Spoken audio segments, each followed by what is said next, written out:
Good evening. Time is 6 p.m. Will everyone rise and join for the Pledge of Allegiance?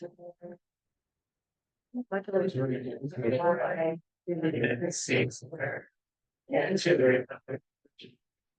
One nation under God, indivisible, and justice. Let the record show the board is all in attendance. And correspondence, you have a letter about the, from me about the East Central Region Planning Commission meeting. Is there any other communication? Mark? I got a motion to speak. No. Yeah, I just, I got my Harrison newsletter in the mail today, and on a previous board meeting, the board recommended the staff and we see a copy of the newsletter before it actually went to print and distributed to the public. And this, about 30 days ago, we got issued new phones, all the board members, and this brand new newsletter came out, very nicely done. But our phone numbers for all the trustees and our old phone numbers for the next 6 months on the newsletter itself. So, we have new numbers issued a month ago, but all our old numbers are on report contacts. I can clarify that. So the newsletter went to the printer at the beginning, actually in the beginning of August is when it was there. So that's almost 3 weeks before it's mailed. So we didn't have, everybody didn't pick up their phones by that time, so we weren't gonna switch them over until we had everybody that had their phones. So it was the next one, and it's already been updated online. Okay, thanks. Did you get an email here? I got an email. There was an email that went out by yesterday to all the board. I never got a copy. I'll double check that they have your card. Yeah, I was a copy of that. I'm checking my email daily. I did get, just for the email question, yes, I did get an email. But the email came after it actually already arrived in my mailbox that day. So this, should probably some coordination.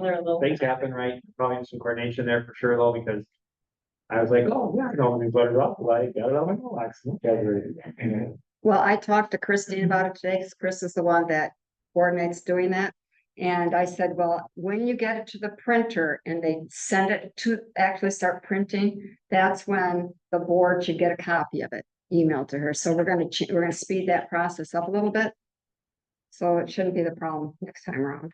But I think it's especially for this newsletter because of the election coming up, and Vicky's got so much stuff in there about the early voting and the balloting system that we were really on a hard deadline to get the newsletter out. But the next time it should come to you sooner in an email. Any other questions or communication? Trustee Hanchke.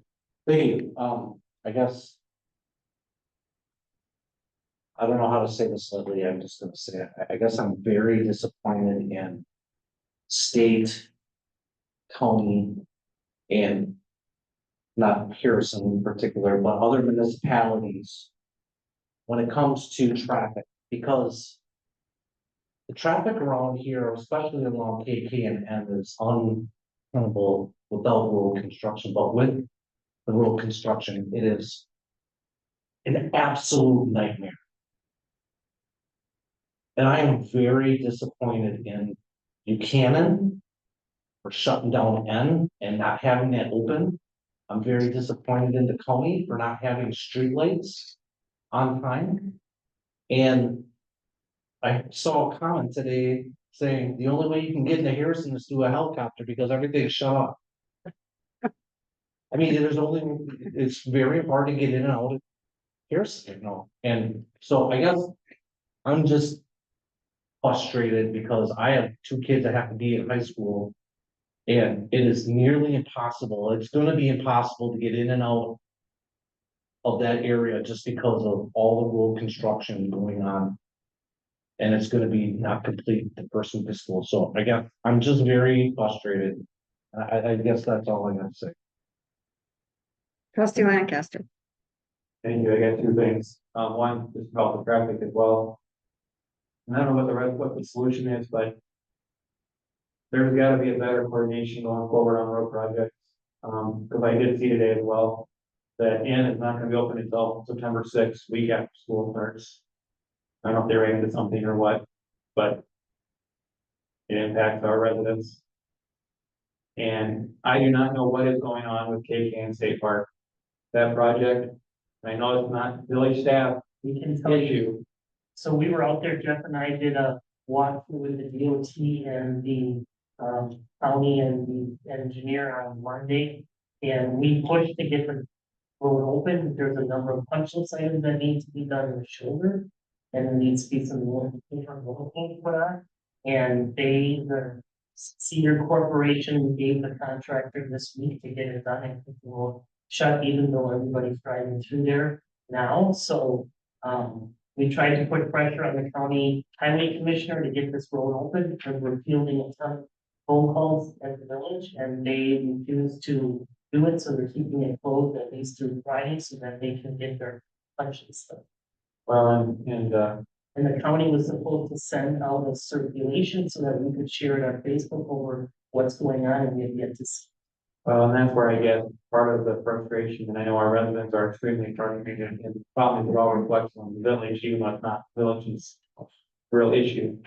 Is, I don't know if this is something for village president to take to the next county meeting, or if staff, along with the village president or something, can show up at the next county board meeting if they have public comments. The county needs managed better, it needs to work better with Harrison. So there's no reason that there's not communication and coordination and same thing with the whole Midway, that's too. That, and that was not just a one-day project either, that was a 4-day project, it turned into, when a few of us been asking questions, nothing was been communicated, so that's another example of. I mean, there was county supervisors that didn't even think it was their road, so there needs to be some better actions. I agree with Scott and Matt Bolt. But I'm gonna try to say this nicely. It's not up to us to reach out to them for their road projects. It's up to them to inform us. And in our defense, if I would, if we don't know nothing about Midway. Oh, I know, yeah. No, and I'm just. Not on you, Jeff. It's not, yeah, no, and I was not. Okay, let's check the clock, I guys. get it, but I'm just letting you know, so this is where County Trump ends, this is what frustrates me with these other. I'm not saying we're perfect, Harrison isn't perfect, because we all have learning curves.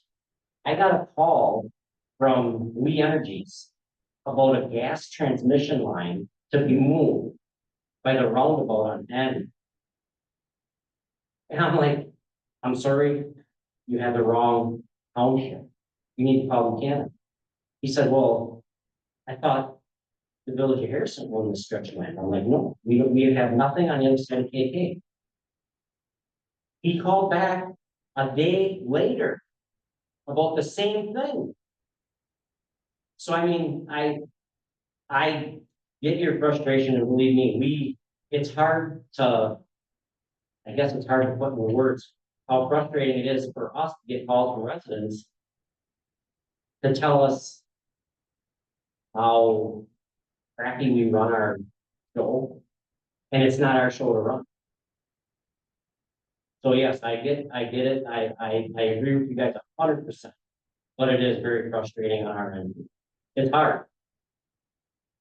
Yeah, I just don't know if there's different reach out for, if the county knows, or you guys as well, that we're not, that there's frustration, that maybe they listen, maybe they won't, you know. Right, when I talk, That gas transmission, yes, where it is too, it's on, it's at N and that, and we're working on the thing. They got. no, they're talking about the one up on, Oh, and they got in here, they got in, you got in, you know.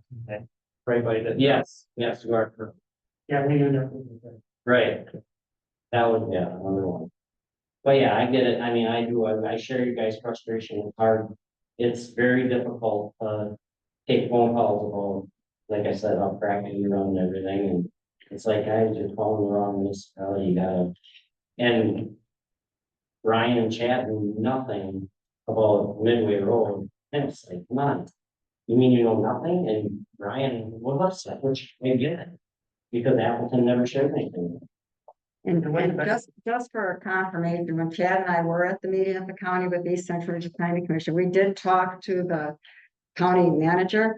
And we did say that we were upset about this, the project going on, and it really kind of fell on deaf ears. So, I'm happy to go to a county board meeting and speak in the open session. I think you should. I'm happy to do that. But here again, it's not our project and we really have no say. And what happens. Installation list and that. I'll handle it. No. I'm happy to go. It's not a problem. Ready to move on, I have guys? one more item. With the police room that came through today, there's some residents asking about if we're doing any extra brush pickup or anything. I told one to call down and ask you guys as staff, so. You can get a call tomorrow. I didn't receive any call yet, but Just make no, have wrong, I know, brush pickup this week, so. then I always accommodate, I'll try to accommodate as much as I can. That's why it's got trees.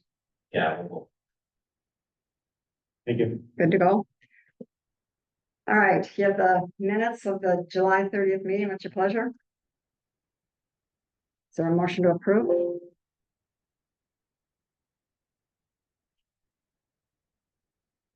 Is there a motion to approve? Did we? Somebody hit the motion? It isn't working. Vicky, I think you need to. Yes, I need to go. Oh, it's not working at all. Can you vote? Someone has to make. Well, is there a motion? Is there a motion to approve? Let's just move on. I'll make a motion to approve the minutes from July 30, 2024. Is there a second? I'll second. Vote your ballot. Let the record show the motion's carried unanimously.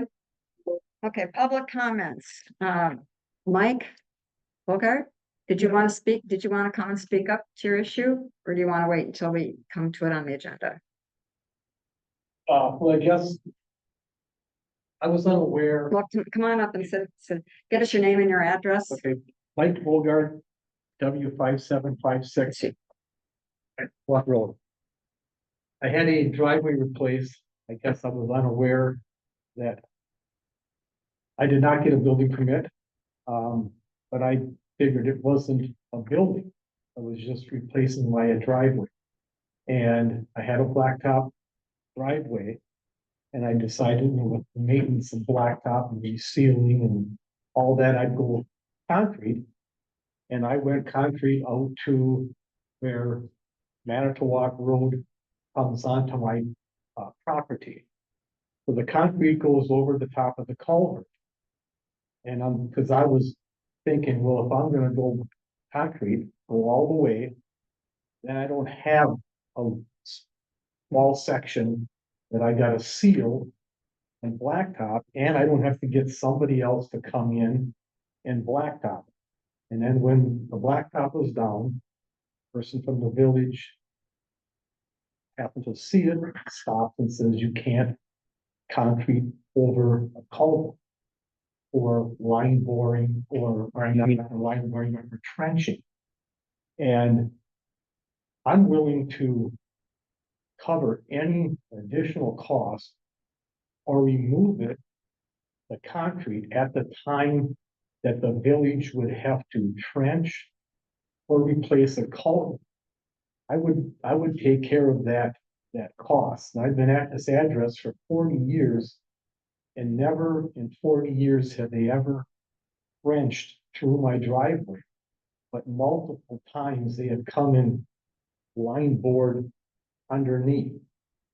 To me, line boring is the way they do stuff now. They don't trench so much. And as far as my understanding is, if my culvert fails, that's my responsibility, correct? That's my cost. The village of Harrison will not come and put a new culvert in for me. That would be my cost. Well, we're just Correct. we're not answering questions. This is just your opportunity to talk. When we get further out of the agenda, then we'll have the discussion. Okay, I'm sorry. I That's didn't know. okay. That's okay. I guess I'm just giving my reasons or whatever. Okay.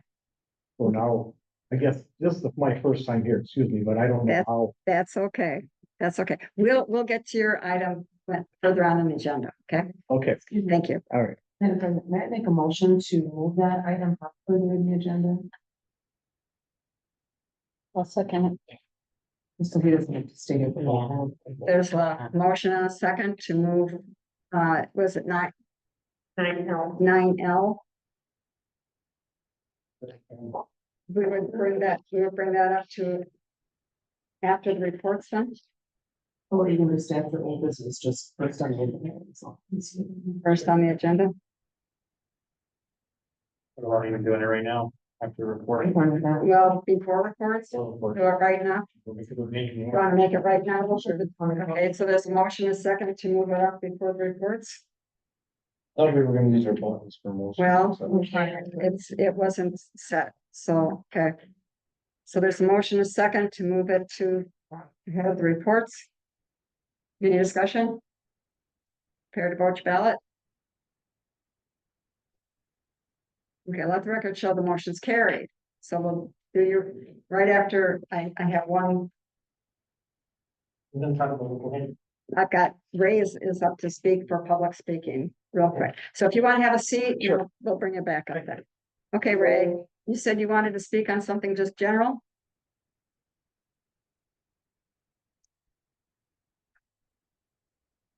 Ray Smith, and 9536 Highline Road. 38 years ago, I purchased that land. 33 years ago, I built my house on it. Now, this is referring to what's going on across the road from me about having single family residence put in there. Or I understand there's 3 people here that want commercial property across the road from me. My question is, hey, Mr. Lancaster.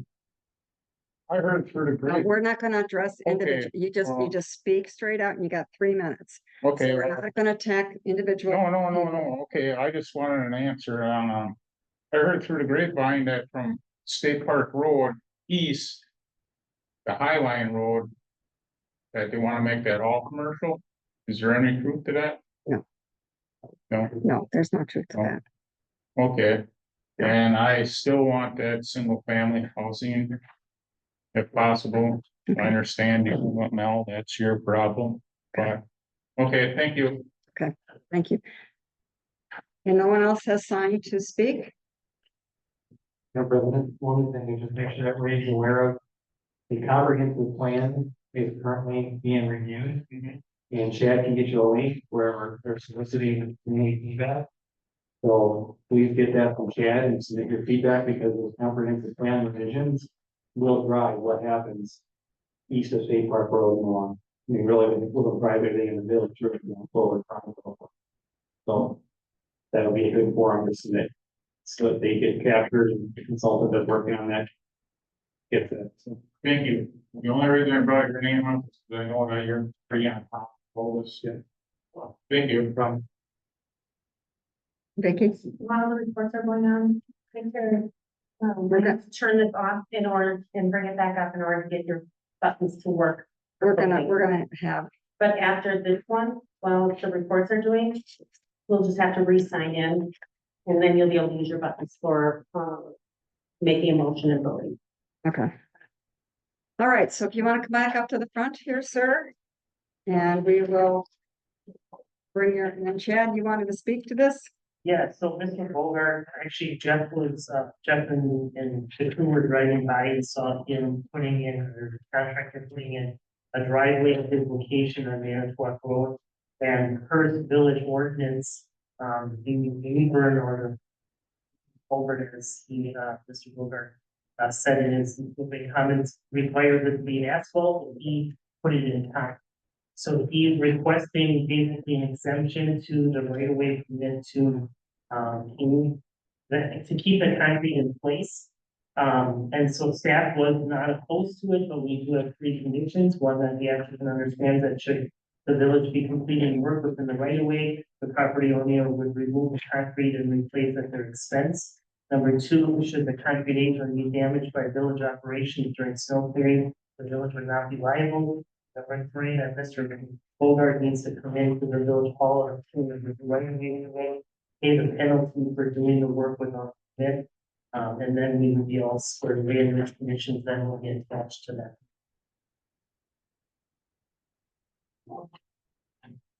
Billy? Yes.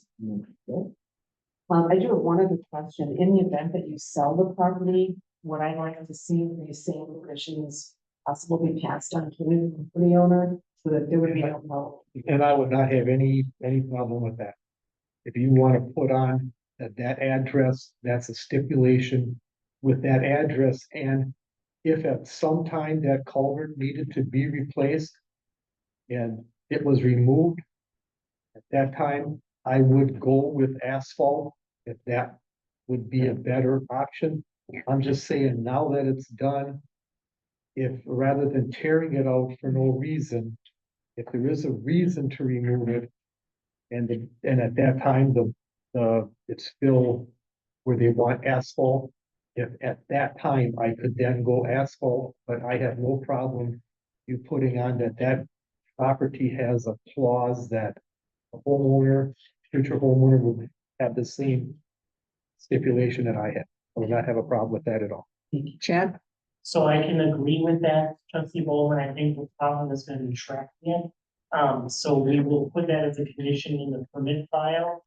We don't know when properties change hands unless we record something against the title. So that in the title search, it comes up, I don't know when we might go that far, but at least if the applicant knows it, then he can, you know, if it's him or whoever, hopefully it gets shared and that can be followed.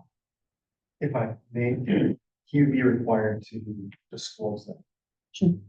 Okay, Yes, that would be fine. with me. There's a form. That if I was selling the house, that I would let the new, or let the realtor know that this has a clause in it. okay, so there's a motion and a second motion by Mr. Motion by Lancaster and second by Mike to approve. With the staff conditions and adding the stipulation that it also.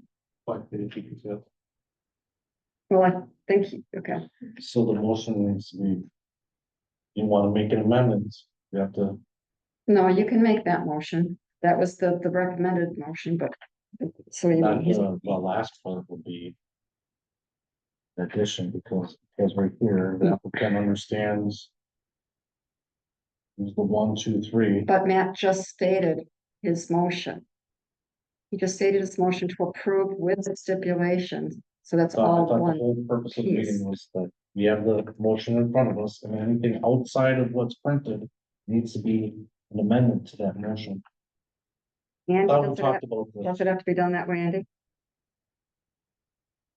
Then once the motion is made and seconded, then you can make an amendment. Voted on. Then, once that clears, then it goes back to the. Yeah. Sorry to be a stickler about this, but we need to be consistent with our rules and how we run our meetings and how the motions are made.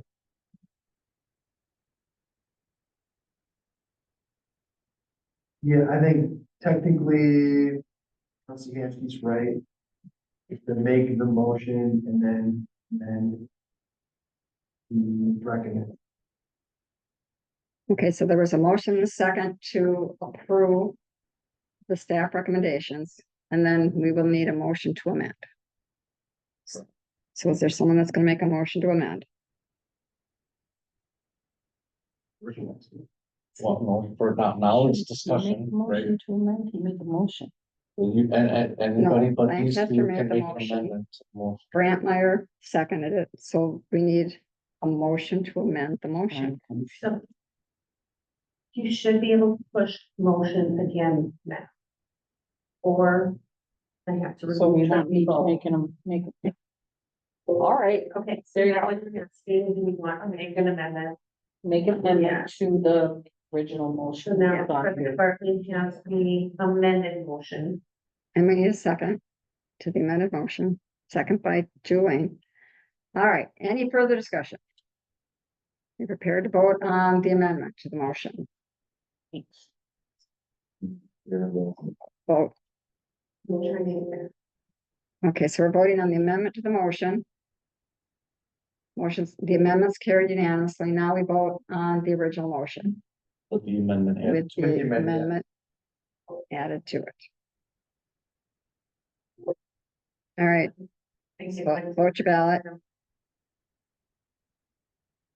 Okay, the motion's carried unanimously. You're good to go. Okay, then, I have one question, then, do I come down Some of them don't fall. like tomorrow, whatever? Yep. Okay, Contact me. okay, all right, Okay. okay, thank you. Okey-doke. Okay, now we're to reports. Is Jared on the call? Jared is not here today. He couldn't make it, but he said his report's been affected, and I'll be the messenger. If you have any concerns, I'll bring them back to you. Any questions or comments on Jared's report? Hearing of none. All right. All right. Deputy Breeze.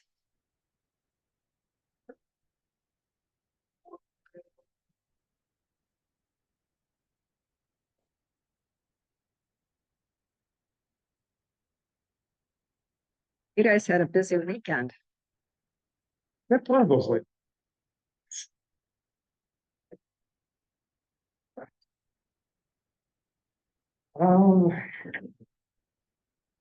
We've been continuing to monitor traffic issues with all the construction happening in the area. As school, starts here in the upcoming weeks, we're gonna be moving some of those resources to patrolling school zones, moving our radar board out of construction area into the school zones. Try and, make that a safer, drop off, pickup area. As far as highlights, from recently, our Deputy Krieger, did have an excellent, drug stop. Originating from a traffic stop, he obtained 28 grams of cocaine. The individual arrested, was certainly distributing that. It looks like we're gonna get some very good information there that's probably going to lead to some additional cases. An excellent beginning, so we'll see where it goes from here. So one of our, P9 units, while passing through the village, did come across a motorcycle going 120 miles an hour on the area of First Stone. He was able to safely get that cycle to stop and then put an end to that dangerous behavior. When we see those fast moving motorcycles, it's difficult to get that behavior ended, and he was able to do that. So we're very pleased with that. Any questions or comments? So if they're going that fast on this residential street, I know it's not a county road, a highway, because you could yank their license, but is it just a over 25 speeding or is it reckless driving or is it living? Sure, it can be reckless driving, or it can be a pretty hefty speeding citation. I believe that one, for 120 and 25. Probably it's around 500. It's over 500 citation, 6 points, no license. Any other, That's right over by me, and I hear these guys all the time and I'm glad someone's got a ticket, so. any other questions or comments? Trustee Lancaster. I know a couple residents that live along Lake Park Road are concerned about hearing some cars again that are intentionally loud. A couple of them were tracked down a while ago, and it sounds like we one of them back at it again, so I'm sure. Okay. You guys are definitely targeted to try to get the bottom of that and We've been working on that.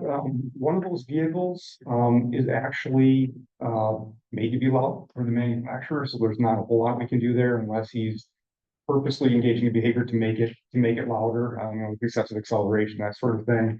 So some of those complaints may be still coming from that particular vehicle. We've had contact with them a couple times, so we can certainly have contact with them again if we need to. I'll cover it with our deputies up here and make them aware that it's an issue again if they aren't already. Anything else? They just asked that there's a request from the neighbors for installing a speed radar board like we've done on other locations, and they thought it was gonna be on the agenda tonight, but I never got the email, so we'll be talking about that in September. The gentleman was here and I asked him to come back in for the September meeting, so I'll talk to Jim. That's Anything else? Okay, thank you. Thank you. All right. Russ, My report is included in your packet, listing a bunch of activities I've been working on the past month. Probably to note, working on the job recruitment for the finance director treasurer positions where we've advertised. Continue to work on the 2025 budget process. And then lastly, we have a new part-time administrative assistant that's working about 20 hours a week. And we'll reevaluate the position once we get the new finance director hired. And then also in your packet was the July financial report. So I don't know if there's any specific questions. Any questions? I guess I'm kind of concerned about the Granicus implementation that you had in your report, I guess. We were under an understanding, that's been a long time. I mean, it should have been done already, and I guess I see this on here, I guess I don't know what's going on there. So we're planning on, we're meeting internally again. We've asked Granicus to provide us kind of a summary of where we've been and where we need to go. Personally, I've had some discussion with a few of the trustees about this. I think, my feeling is that Granicus sold the village a pile of goods and they isn't able to perform in the manner we want. So we're hoping to come back in the September meeting with some discussion with the board on where to go, whether we just move on from Granicus and try to implement something else that's more conducive to what we're hoping to get with Citizen Portal and Citizen Online and those kinds of things. So we're evaluating, we're having a meeting tomorrow, we're having some software demos in the next couple of weeks, so we can come back to the board in September with some recommendations on where we should go. Because I'm not convinced that Granicus is the long-term solution for the village. Mark? There's a gentleman who works for, he used to work for Grand Shoe, now he works for Ashwaubenon, his name is Joel. I think you may know wherever, he's an expert with Granicus, and he has implemented that.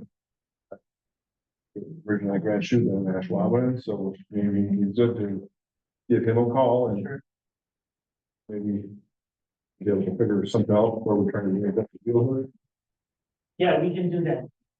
Happy to have some further discussions. I just think that we haven't had a very good customer support experience with Granicus, and maybe he's got a contact that we can work with because our project managers come and go like the wind switches. So, and they don't communicate any of that. So it's practically like who are we supposed to be working with now? And the staff is frustrated, and so I'm not sure. You know, we'll have that discussion, and maybe he's got some better ideas on how to work with it. Okay, thanks. Any other discussion? Matt? Good that you guys are looking with that too. It would also encourage you to have some discussions with the village attorney as well then, because We will. the village spent a lot of money on that, getting what we were sold. I've already talked to Andy about this and the other Andy about that, and then once we have the direction and the feeling, he's got the contract, and we will make sure that he's perfect. Any other questions or discussion? Okay, we are moving on. Julie?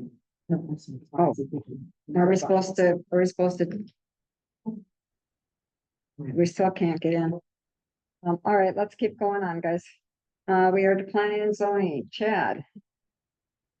So there's a number of items on the report, and already have things that are not school business groups, so there's a lot of activity, there's been a couple of press releases, and we'll talk about that when we get into closed session, where we at today with that.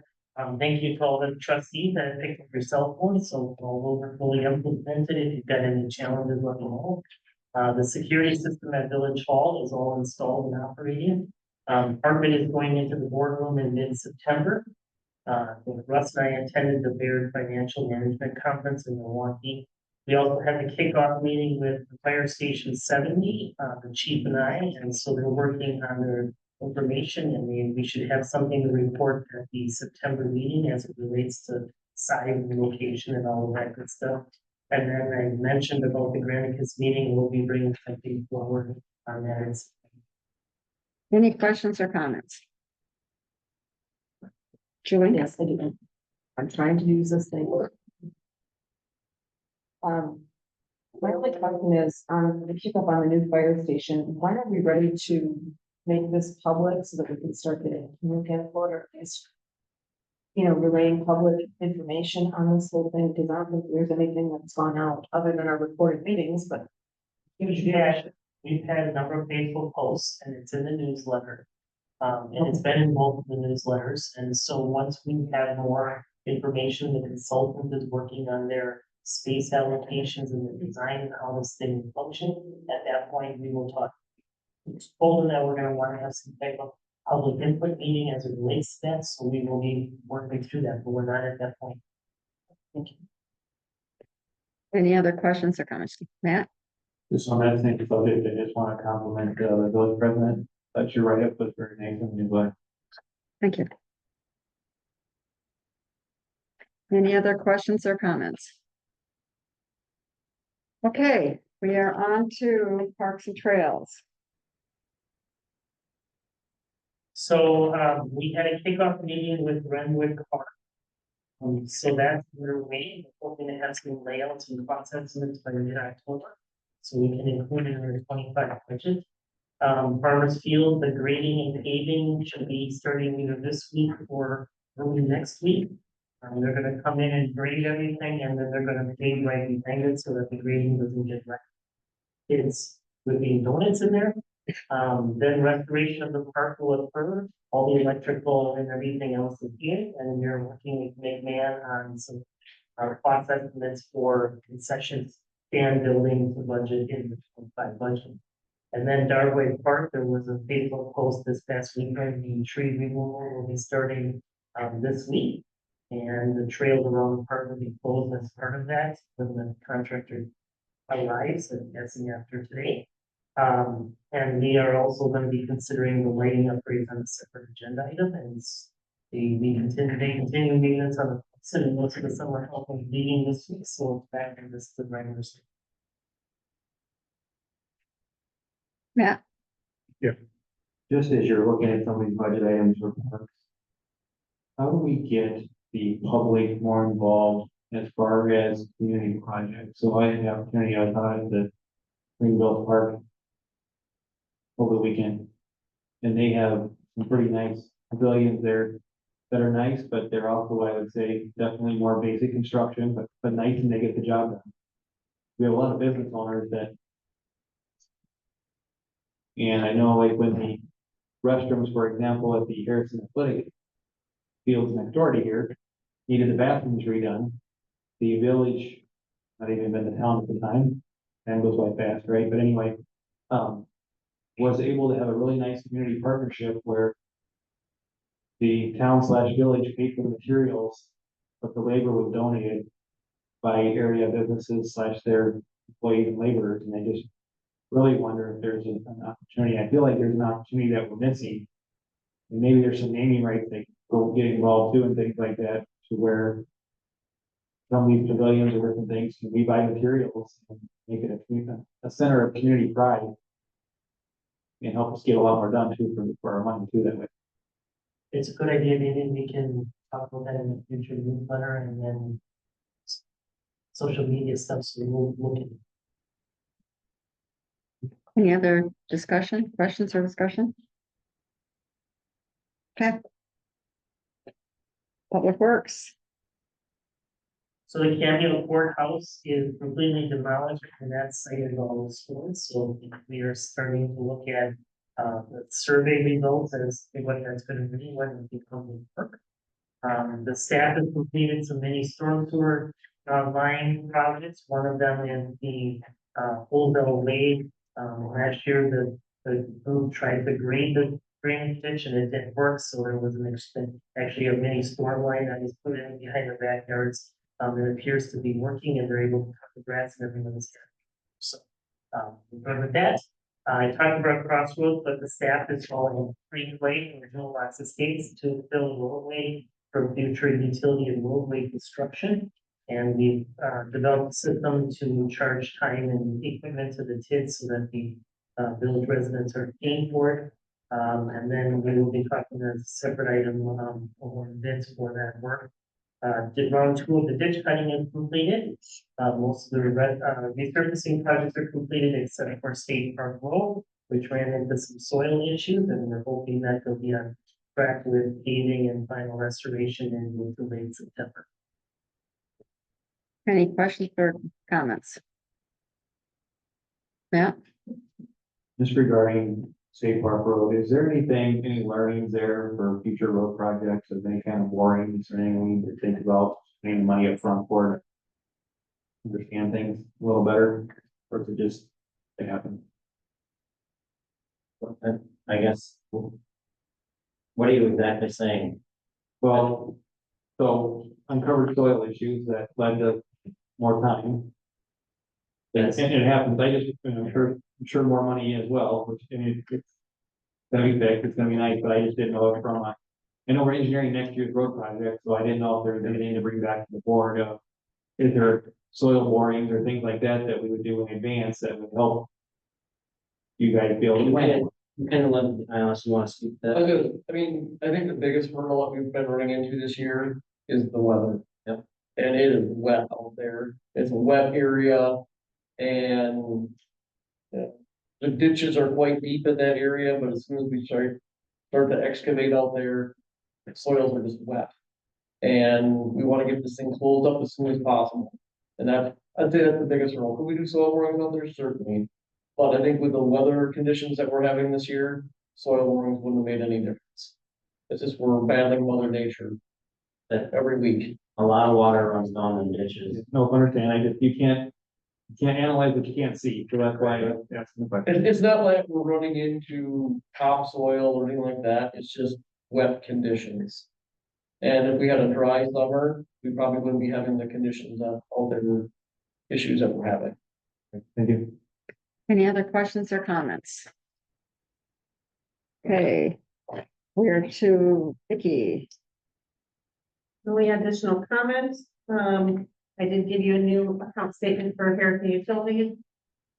We've added a CD, the end of July, and I didn't update my spreadsheet, so that is on there now.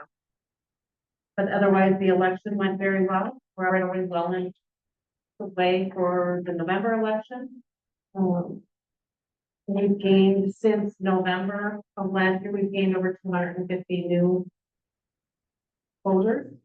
And we have over 975 ballot requests for November.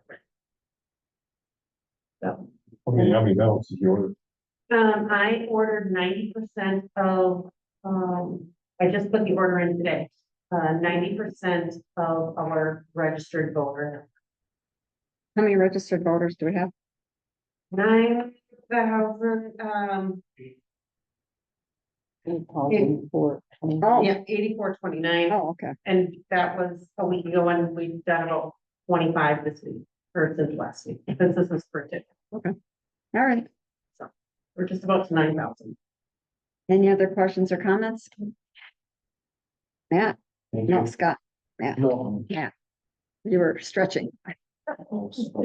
So a few questions around the assessments, just wondering, you don't have the numbers offhand or whatever, if you can send the board an email, though, I'd appreciate it. What our total new assessed values are then. And then also, and I can maybe bring this up at DB for future agenda, but that we understand more of this interim market update versus reevaluation that you mentioned here.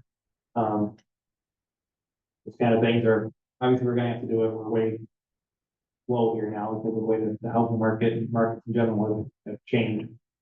But I also know in Buchanan, they've been doing it every year, and there's a lot of upset residents over there, and a lot of it's because people don't realize or don't understand, so I wanna make sure we avoid those kind of situations, so. I think if you're looking at doing something different here, that the board should be involved so that we can discuss and maybe bring the assessor in to have some conversation. This isn't, just to let you know, this isn't a change that the staff made. This is what the board approved on the contract with the assessor.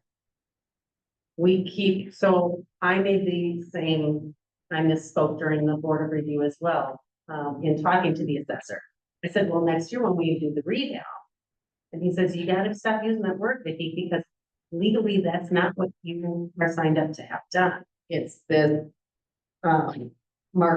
interim market update is the legal term for what the board had approved to have done during this contract. But I would be more than happy to have Kyle get more information that I can share with the board, and also accurate assessor, our assessors also helping with giving me more information to educate our public, and we'll be putting something in with the tax bill again, assuming that the board's gonna approve. Like the insert, Yeah. like we did last year. Yeah. Any other questions or comments? Okay. Brandon, Harrison Utilities. Madam President, the report is included in there, and then I would also note that there are a couple of coming agenda items, one regarding chapter 30, utility ordinance that was discussed this month, and then the accompanying fee amount schedule. So with those changes to the. Any questions or comments? Okay. All right, we have the bills and claims before us for July. What's your pleasure? Is there a motion to approve? Motion by Julie. Second by Mike. To approve the bills and claims. Any discussion? Ballot. Motion is carried unanimously. Okay, Chad, you're up. Appointment of citizen member to the planning commission, partial term. Yeah, so we have two vacancies on the planning commission. We had some people that had signed up before. When we had, when the board had approved Chad Weinberg for appointment to the board, Michael Linsmeyer and Dan Wallinger. Michael Linsmeyer is responded to me that he still has an interest in participating. He moved to the village, I think about 6 years ago, once for Timberlake Park. Has a real interest in getting involved with village activities. And as a younger guy with a lot of good ideas. So per the ordinance, the village president has to nominate or approve it, and Allison has been agreed to it, and the board needs to accept it. So that's before you. We also thought we had another person that was interested who has now declined. So tomorrow or tonight or sometime there's some Facebook posts going on and again our website seeking additional applicants for that position, which we hope to bring back. Okay, so there's a motion by Scott and a second. I missed who the second was. Was that Julie? It was, but I don't know. Okay. Yep. Is there any discussion? All right, vote your ballot. Let the record show the motion's carried unanimously. All right, we are into old business, chapter 30. Brandon, are you speaking to this or is Chad? It doesn't matter. So the chapter 30 was in your packet last month.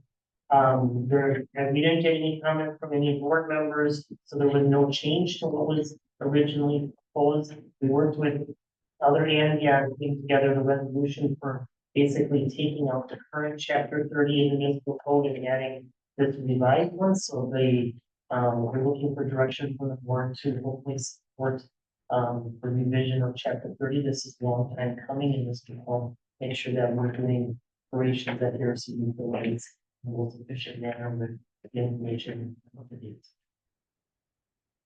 Any questions? Motion by Scott, second by Darlene, to approve ordinance B 24-12, repeal the Village of Harrison Municipal Code, Chapter 30, entitled Utilities, and adopt the new revised Municipal Code, Chapter 30, entitled Water and Sewer Utilities as presented. You prepared to vote? Okay. Let the record show the motion's carried unanimously. Very good. Okay, we also have a 5-year road paving plan. And Chad, are you speaking to this? Sure, so, you guys saw the plan at the last meeting. The only change that was included was the very first item, where we added spot flower and road like this next one, it's not big in for spot flower information. Started for 250,000, we had hoped to maybe try to do that project, get this fall, we were starting at, getting and all that stuff, so we made it the first project in the June year.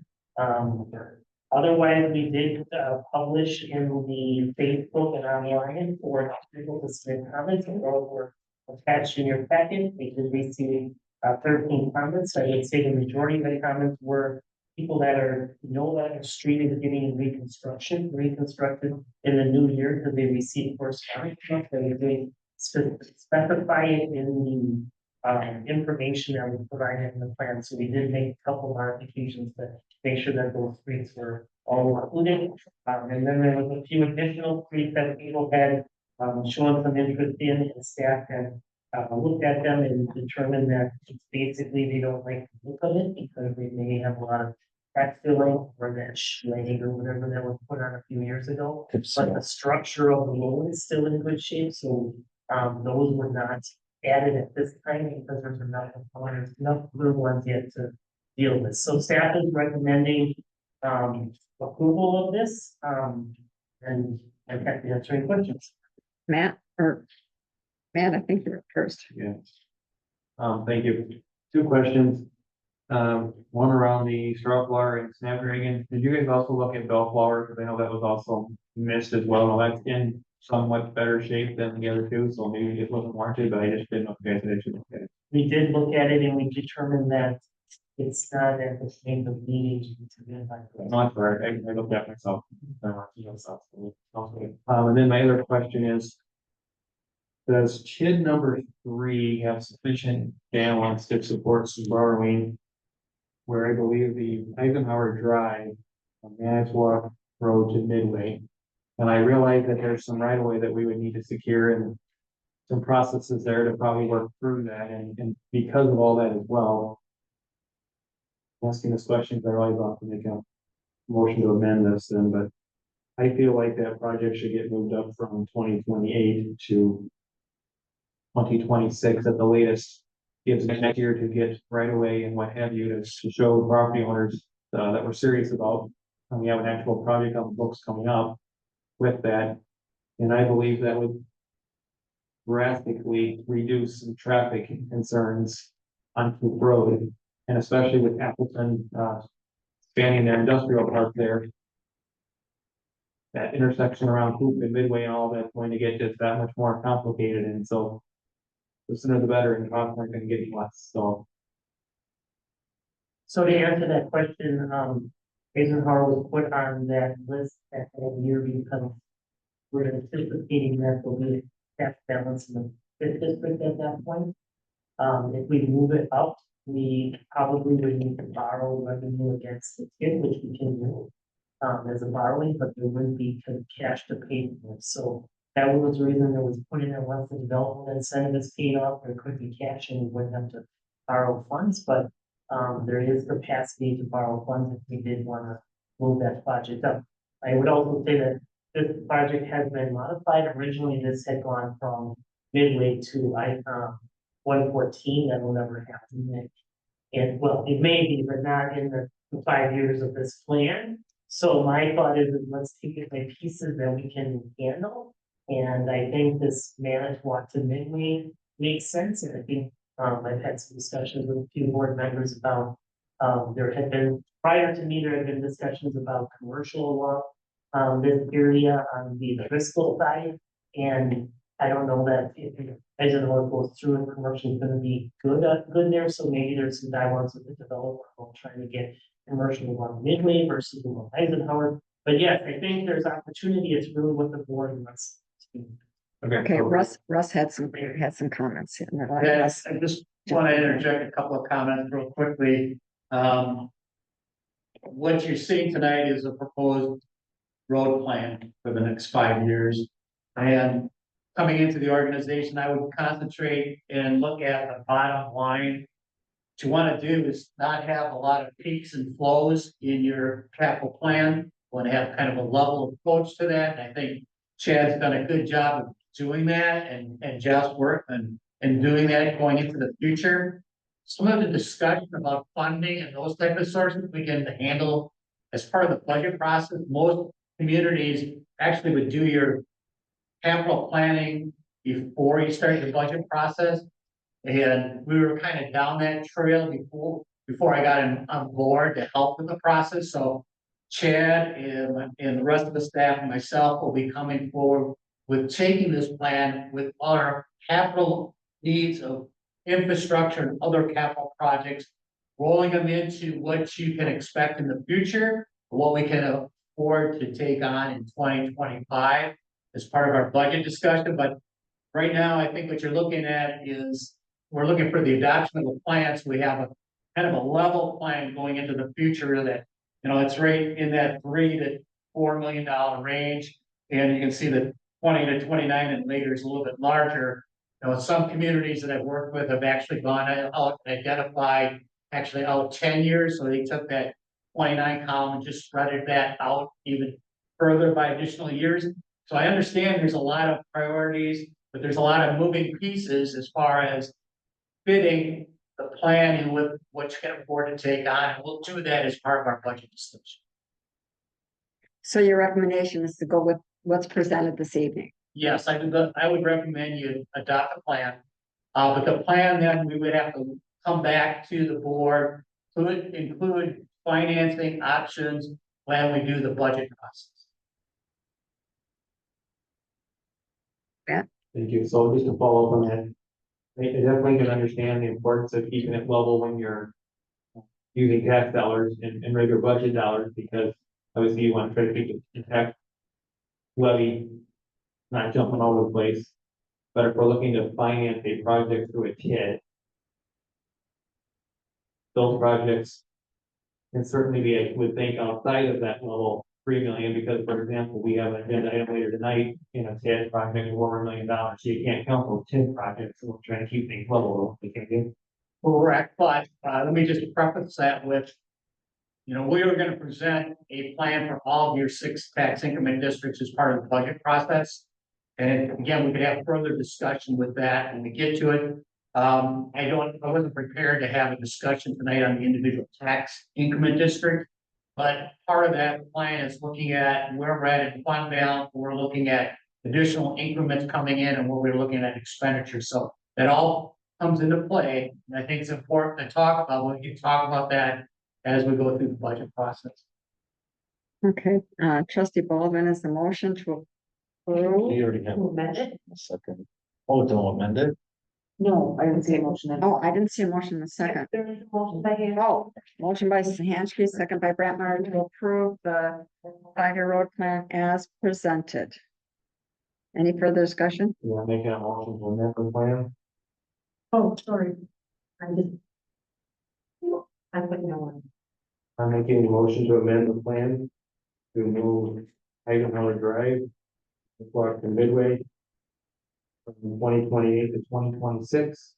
And my reasoning for that is it can always get adjusted again, but if we don't have something sooner on the plans, the property owner next door that we need to secure right away from, it's not going to take it that seriously.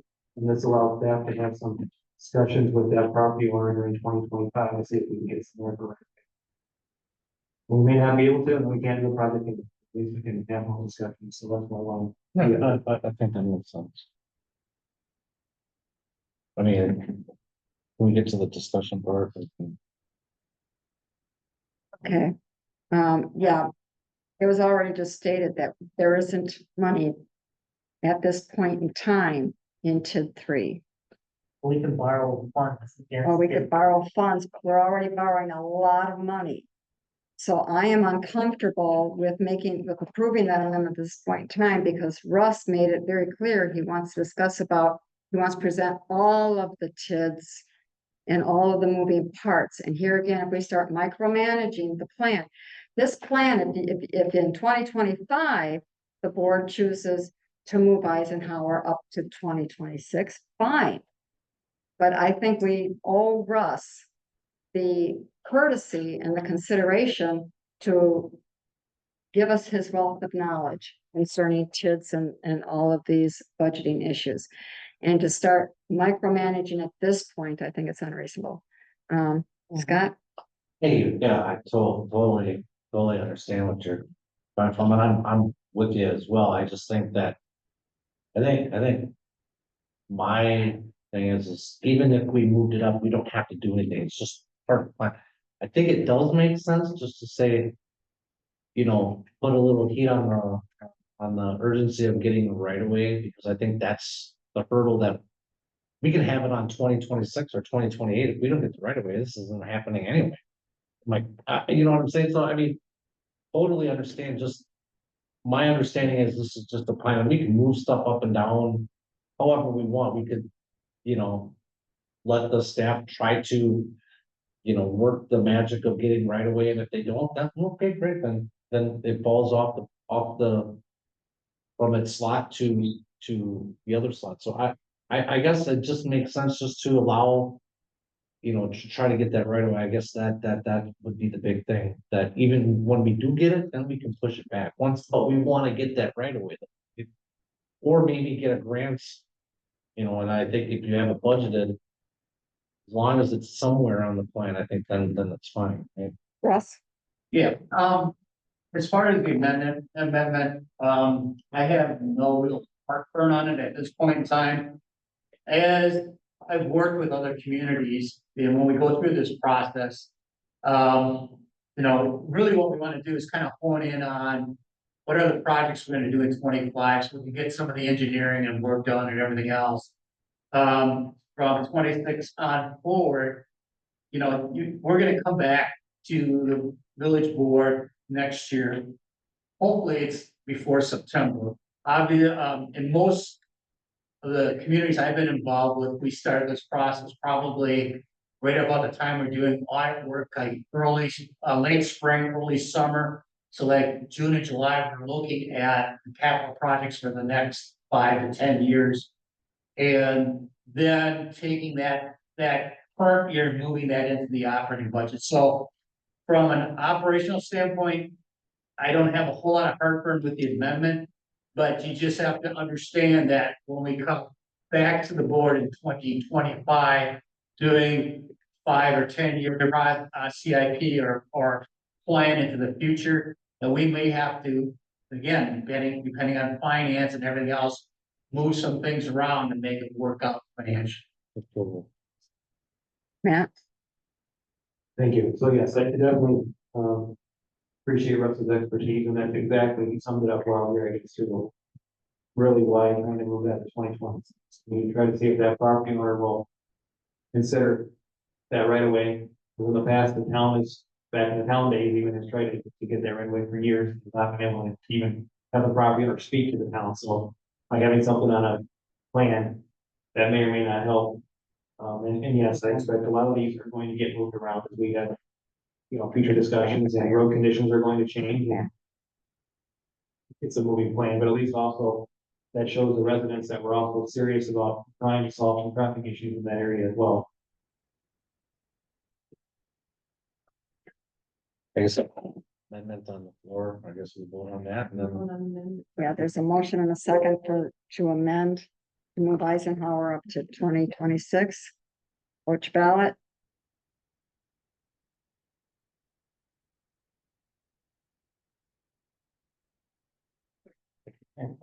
There are 4 nays and 3 ayes, so the amendment fails. So now we're back to the original motion. The original motion is to approve the 5-year road plan as presented, circulated and presented. Vicki, you need to push the Yeah, button I here just think, for us. no, I needed to. It's a yay and nay. Any further discussion? You're prepared to vote your ballot? Okay. Let the record show the motion for the original motion is approved unanimously. Okay, very good.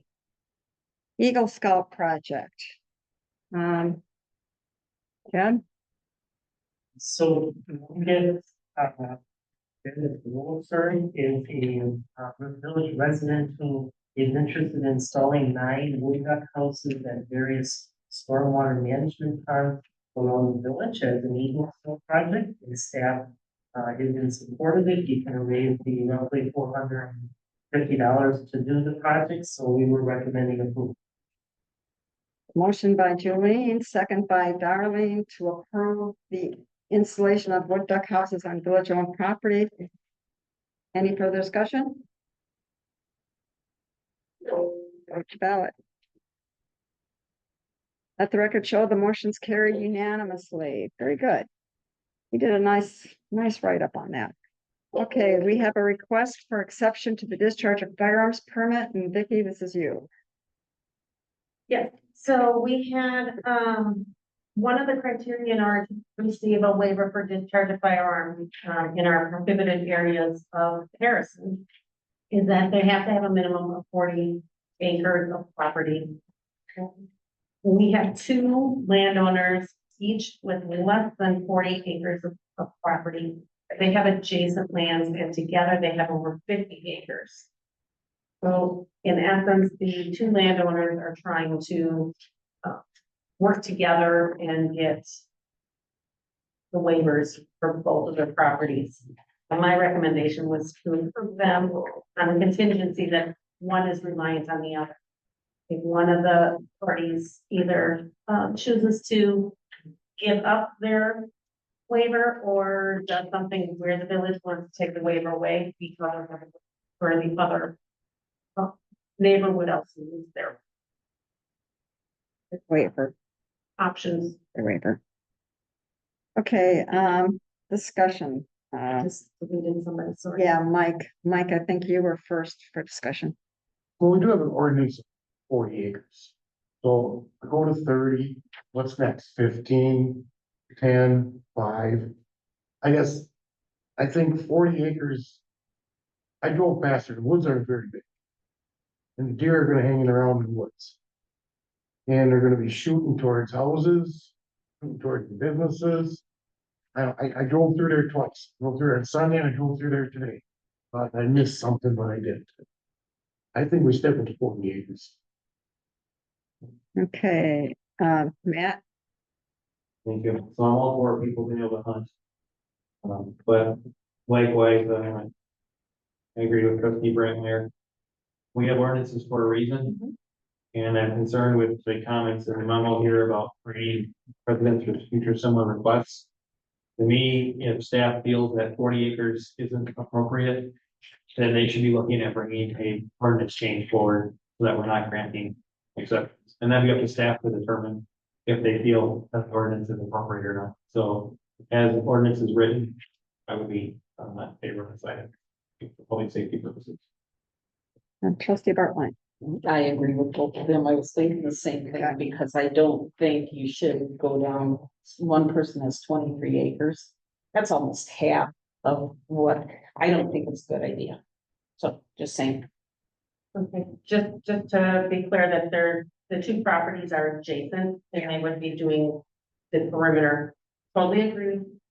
Once you make an exception, you have to live with that. So we do it for this guy, then we have to do it for everybody.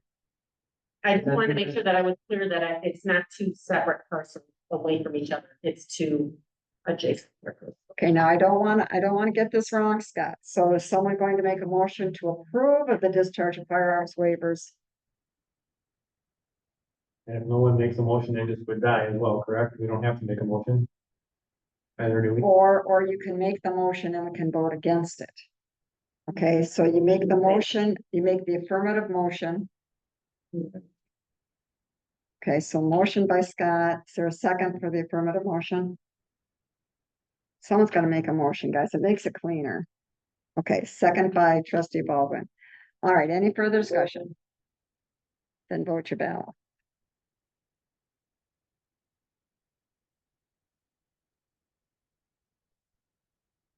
And this is somebody, Scott, or Mike, Matt, blah, blah, blah.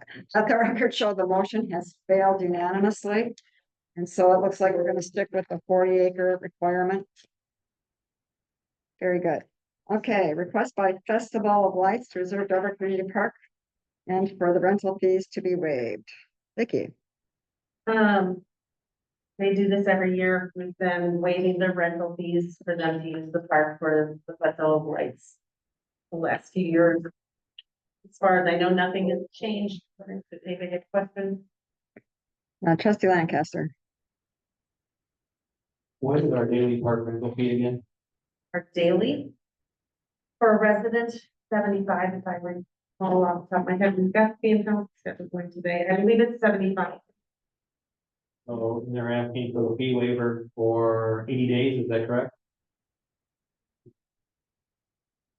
Or do they pay? You pay by the day. So I- Usually we only do 1 day rentals and I don't have a problem waiving this, we but I, don't rent the park past, whenever DPW has to turn the water off through the weather. right, but I'm trying to, I have no, Estimate the value. well, I have no objection to giving this waiver, however, there's some conjecture in the community that the village board doesn't help this organization at all, which the village appreciates this event being put on, and we do help this organization, so I'm just want to establish the value of the fee waiver. So it is $75 per day for residents, $150 per day for non. So if we would say it was a resident and they are 80 days here, so if I'm calculating approximate here, then this fee waiver is worth approximately $6,000. Is that correct? Thank you. any other discussion? Oh, Scott,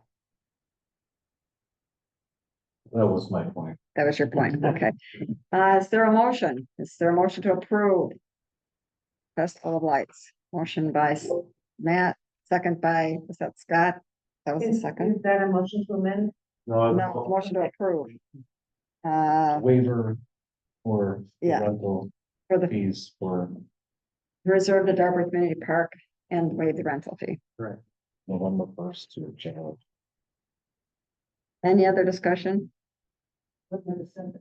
Yes, we had a second. There was a motion by, I think it was Lancaster, second by Scott.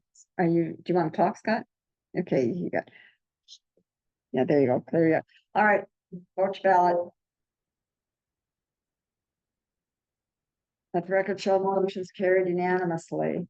All right, and the next item falls right into this.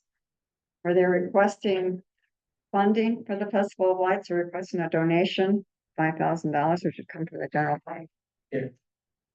Cap, So I actually wanted to attend, I see he's not in attendance, but I would say that in the budget discussion, last year there was discussion about this, and the board decided at that point not to provide a contribution because of the waiving fee and the electric for the lights, a number of DPW services and other things that go on there.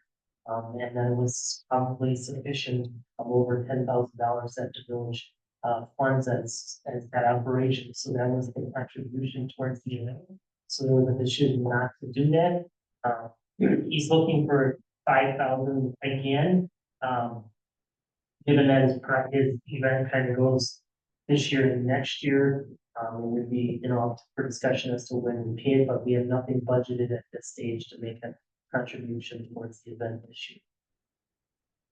Matt, Thank you. So, yes, I am not in favor of making an additional $5,000 donation to this event. Because I just want on the record that we do contribute in kind over $10,000 to this event. And that's actually more than we even contribute to the Darwin Kiwanis for the entire, all 4 summer park events that they do. So we are showing our appreciation to this organization. I do appreciate what they do. I know residents do. They put on a nice show. But we are helping them substantially already. Thank you. so is there a motion? It would be a motion. Here again, we'd have to make the affirmative motion to approve. But you didn't write a motion at all. So there's, And the motion is determined by the board. so is there a motion? Oh, we moved up here. Somehow we moved up here, Vicky. I'm trying to go back. Well, that's not clear though. I like, let's make an a motion. If you want to make, you can make a motion to deny or to not provide funding. Still on board. Yeah, it's not going back. It's not letting me go back. All right, so is there a motion? I'll make a motion, but I'm gonna do it positive to approve the $5,000 contribution to the rest. Now you can push the motion. Okay, so is there a second by Mike?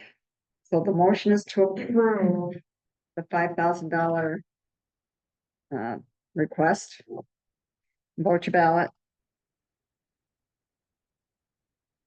Let the record show that the motion has failed with one eye. Okay. All right, we are moving on. Request for Harrison to sell a reserve Class B liquor license to the town of Buchanan. Vicki, this is you again. Yeah, so I will receive a call from the town of Buchanan requesting if we would be willing to transfer our Class B reserve license to them. If you recall, we did transfer a license and charged them a fee of $10,000 for that last June of 22. Oh. By state statute, we are only allowed to transfer 2 of our reserve liquor licenses total in the lifetime of our liquor licensing. So until the Village of Harrison is no longer the Village of Harrison, we can only do 2, and this would be the second one. I think I explained it in the memo. If there's questions, it looks like there are. Ken? If I may just add, I'm concerned about this. I think, given that we're doing a lot of commercial development, we may have a need for keeping this for the future. So my recommendation in the businesses would be not to approve it at all, or even try to negotiate it, because I think we may need it in the future. Okay, let's see, We have 25. yeah, But but we only have 2 now. No, so we can only get rid of 2. We get a new license every 500 population area. yeah, but we may want to use it as a bargaining chip with a Exactly. different municipality. With another municipality. Okay, I'm not so, aware of this either. My question is, so the minimum budget, yeah, Julie was up. First. Julie was up. so if we were to get rid of it, which I'm not in favor of, we would get 10,000. Minimum. Right, understood. Okay, thank you. That's all. Okay, and next was Matt. So, one thing is, we need to be careful of information. So I have the fact sheet 3116 here from Wisconsin Department of Revenue, unless the law changed, but effective August 16th of 2022. We're able to actually transfer up to 3. It says here, and it's the public may transfer up to 3 licenses. Now, I'm still not in favor of doing this, but I just want to make sure we're dealing with factual information.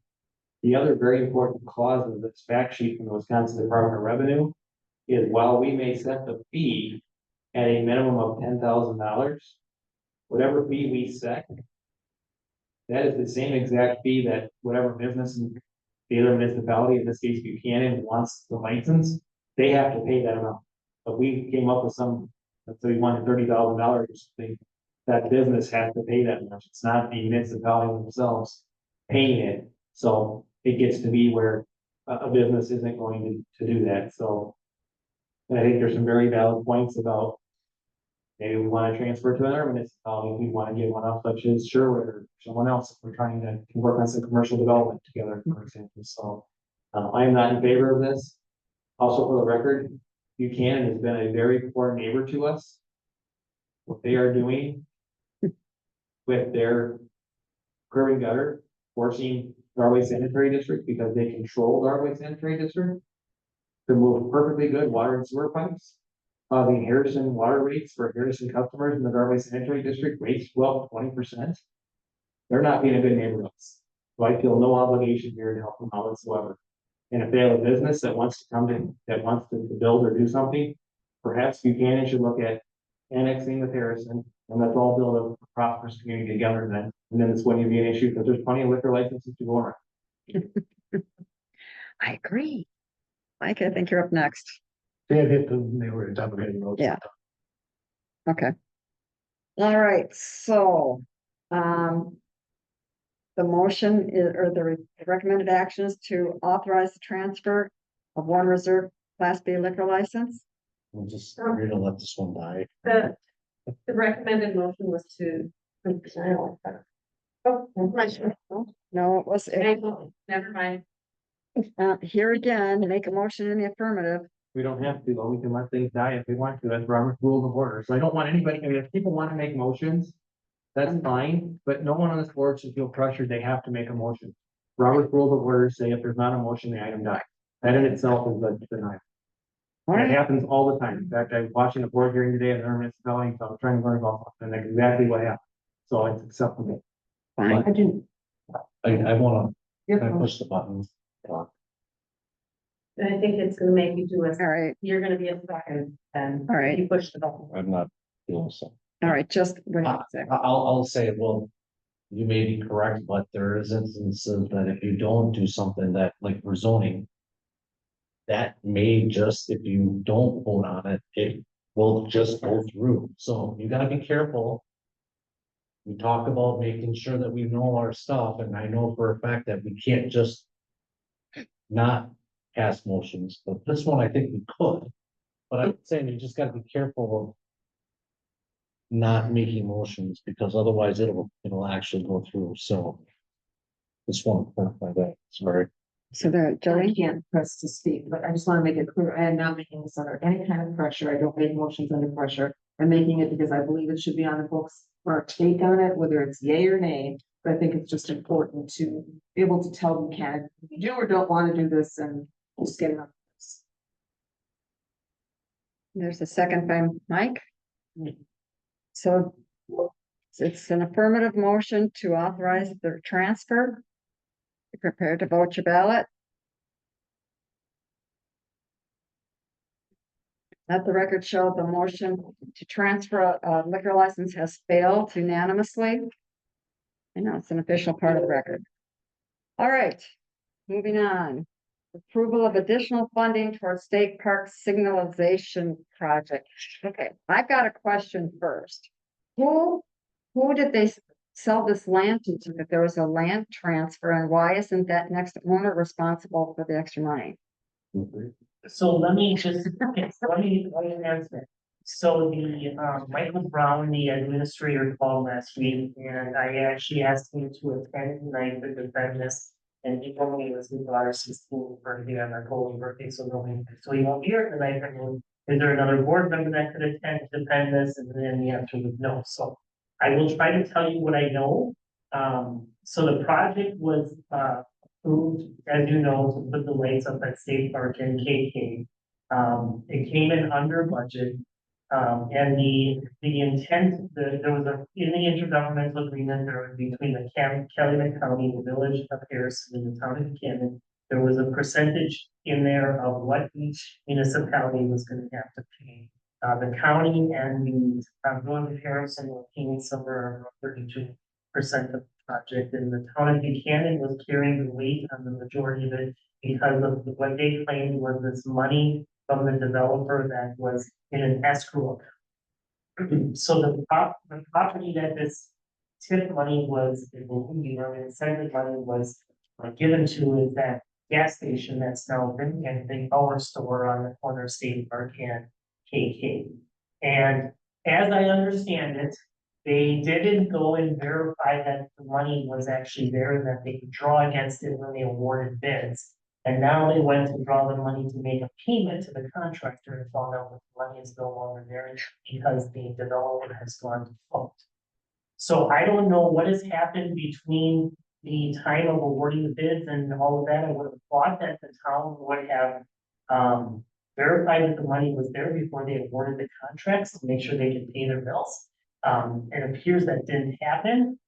So in the end, they're asking the county and the village to share in this $53,850.21 now. We funded this project originally with ARPA dollars.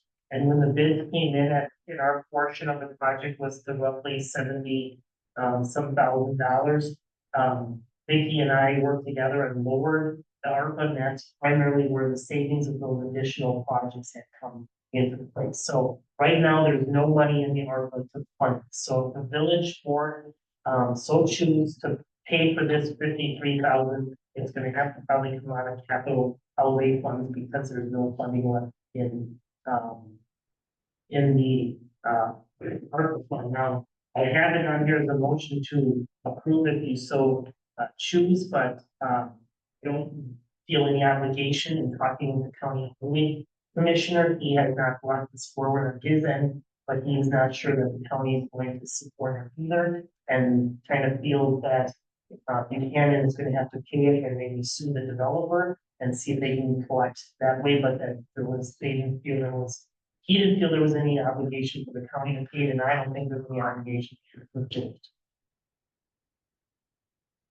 Matt, Thank you, President. So a couple of points on this. One, I'm against paying this additional amount. Again, Buchanan, Fox Harrison residents extra money all the time. We already stated tonight, so I'll rehash that. And we've been talking a lot about integrity and different things on this board, our own board. And written agreements need to mean something. And this whole project got started actually because of the convenience store there going in. And it was part of the stipulations that Buchanan agreed to with that convenience store being built to put these stoplights in. So both Calumet County and Harrison, we were willing participants in helping, and we were helping them secure that development, because without an agreement to put these stoplights in, that development may not have happened to begin with. At least that's what the developer over there was saying. The fact that they didn't secure that money is extremely poor planning, and our Harrison residents should not be penalized for that. The other point that I want to point out here, where I really feel like Buchanan is trying to pull a fast one on us, is they're asking for $108,000. But if you look at the page 2 here, in the middle there of the actual bid cost of the current cost share, these bids actually came in substantially under budget. And I want to draw your attention especially to the town of Buchanan column. Town of Buchanan is already saving $106,804.76 over what the original project share that they were going to have to pay was going to be. So the fact that they now don't have that $108,000 from that developer, they're really spending $1,200 that they weren't expecting to spend is all, not $108,000. So if they would collect this $108,000, they would actually be way in the positive of what they were originally agreeing to. So to me, this is definitely a no, and we have to protect our taxpayers. And it should be pointed out when this goes, if the board does agree that it's a no, when this goes back to Buchanan and we tell them no, we should definitely point out to them, look, you saved $106,000. You're not having to come out of pocket by $108,000 more than expected at all. I kind of said that. okay, let's see, Julie, Yeah, my question's been answered. Thanks, Chip. okay, and then Scott. So if we don't pass this project, then No, the project is done. the lights are up and we're just, Well, the lights are ordered. It won't be here until November, but so then what happens? I mean, that's it. as Somebody's I not stated, gonna I think they're gonna have to go back to the developer, and I asked if there's a development agreement, if I could get a copy of the agreement, and he didn't provide anything. So I don't know what the relationship was between the town and the developer, but that's gonna have to be for them to figure. So I believe Calumet County is the party responsible to do the project. I believe that's correct. The contract is through Calumet County. So I guess if my concern, again, that is a very dangerous intersection. I don't want that not to get done. It's imperative that we get this done, but yet I agree. The map is showing here what the other trustee here had said is. They're not being very good. Partners when they say, oh, we need more money and. Come to find out, oh, no, they're the ones that are actually saving it, so. I guess from your perspective, the project's still going on. Well, I mean, this is a legal decision, but under contract with Vinton, who's ordered these lights and has paid. So I would believe that, Who's gonna make up the difference of the money if we've already I paid? think the town of Buchanan is gonna have to find the money somewhere and pay for it and figure out how they get paid. So someone told me from the county that the lights are back on. Yes. They've been They are back. back, and they're not gonna be here until November or December. Okay, I've got a question, and probably more for Andy. Is it in our best interest to table this for a future time until we find out really, because as a vendor, if I purchased equipment and then my client doesn't pay me, I don't deliver that equipment. I mean, that's how my business runs, that if I'm getting stiffed, I don't deliver the equipment. Do you, Scott? No, but I will say, so if you're the general. Right, and. Your subcontractor, you have a contract, and for so whatever reason, you as a general.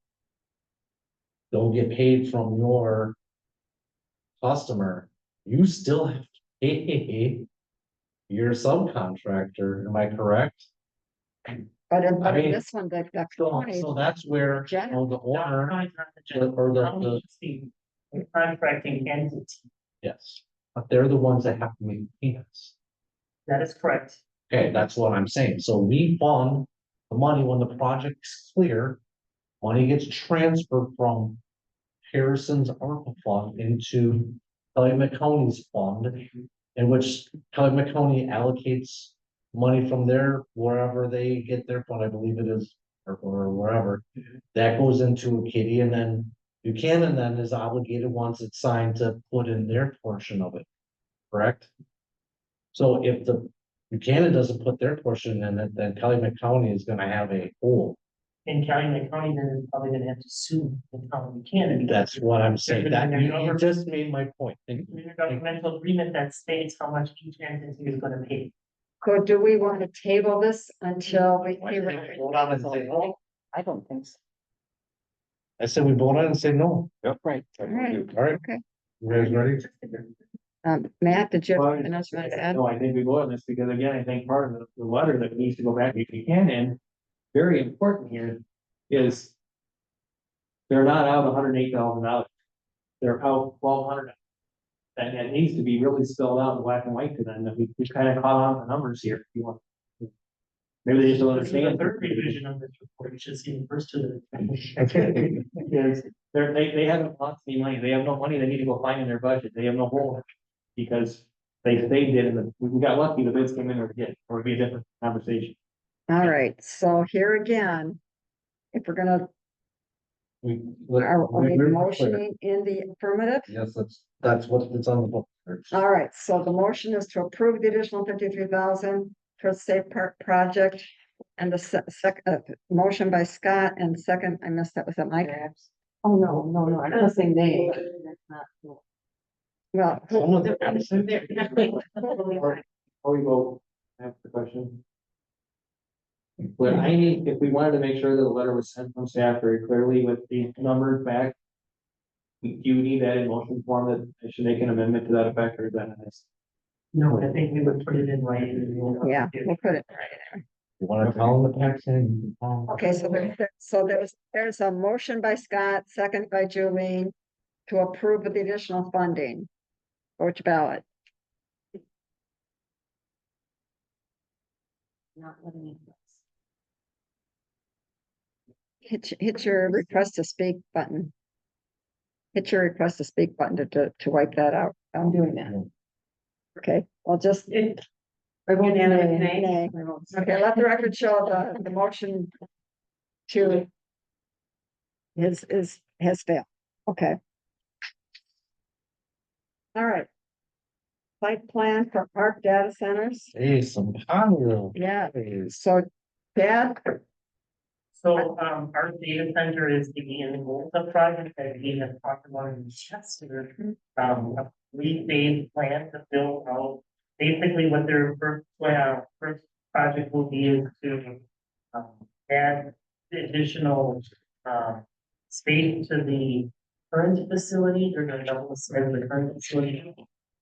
2,000 feet, square feet, and then they will be adding the building on the vacant land between the current building and the in State Highway 114, which ultimately will be a 250,000 square foot building that they're gonna build into parts. So this is the same plan commission recommended.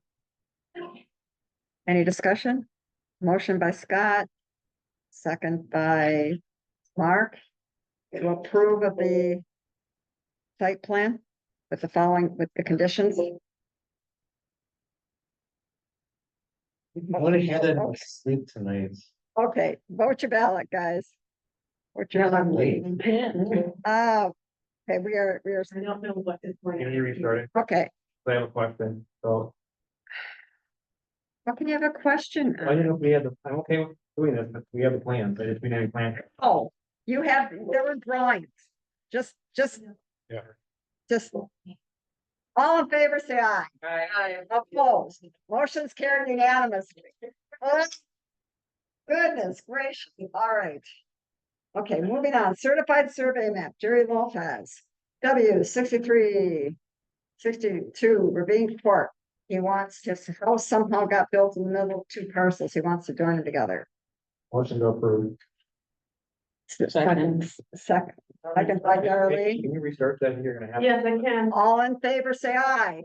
Alright. Opposed, motion carried, okay.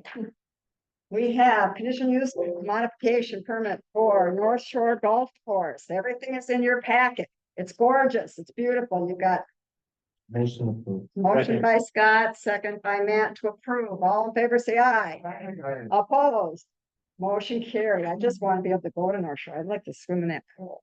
Okay, behind flat, Breezy Meadows subdivisions, Vance Realty, Chad, you want to speak to this? Real Sure, quick? so, there's a couple things, so this is the final plat does include 8 foot wide gravel trail along the stormwater detention pond for the board requests on over number 1. The developer will be maintaining the landscape buffer along, Lake Coast Road. There's a number of wetlands on the property, on the project yet, lots 11, 23, 28, and 30. Originally, the recommendation from staff was to not allow building permits to be issued on those until the wetland issues are taken care of. The planning commission recommended and approved not any sale of those lots until that wetlands are approved, and the developer is good with that language, so this has been updated to reflect that. And then the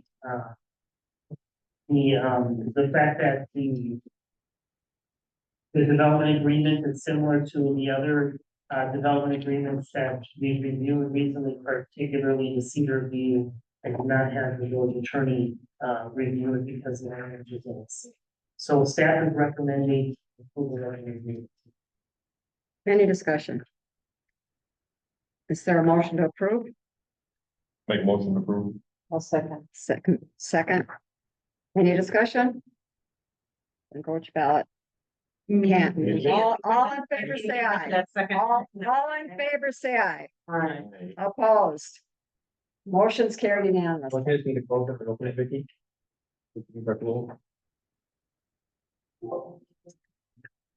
Okay, while she's working on that, let's move on, guys. Okay, we have final plat, Breezy Meadow subdivisions. Chad, you want to speak to this? Sure, so this is the final plat document that's attached to your package. It's basically traditional RS2 single family with lots ranging from 10,000 to 12,000 square feet. There is some larger lots in corners.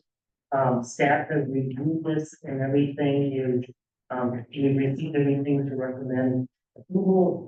You have approved the development agreement, which is a condition of this, and then we will get the letter of credit. But everything else on here is stuff that we will work through, so we're recommending approval of the final plat. Okay, do you need us to? Bring it again. Okay.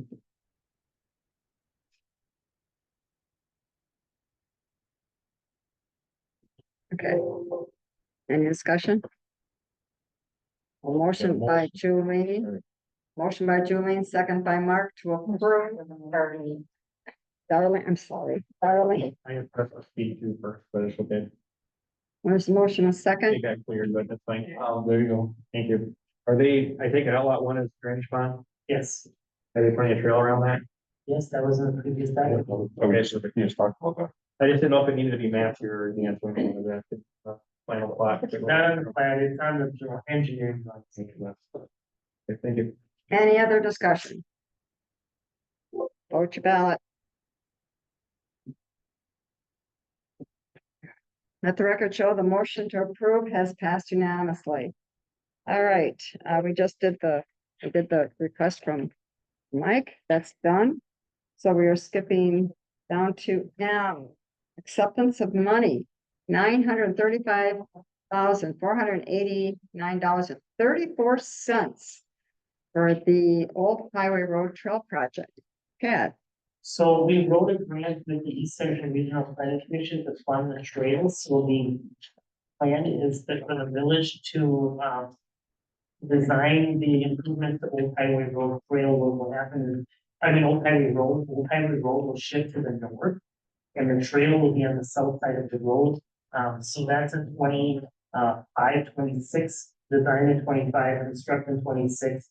The trail then, under this plan would be under design in 26 for construction in 27.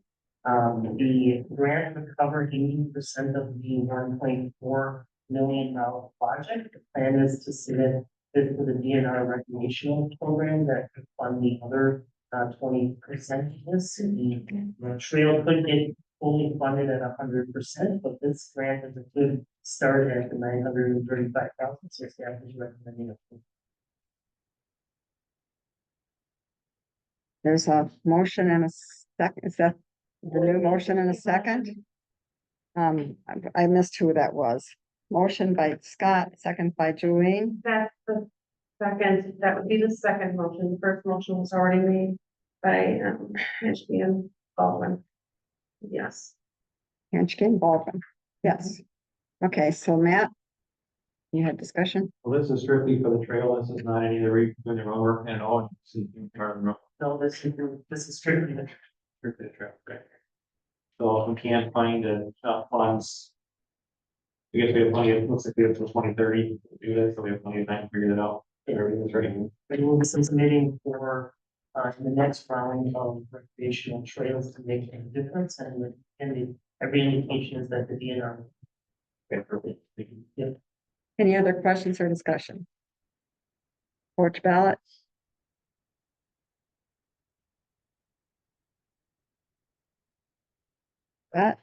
Let the record show the motion to approve has passed unanimously. Yeah, really. One quick comment, I just want to say great job to staff. Yeah. It's very nice to see grant money coming in, something that there's really.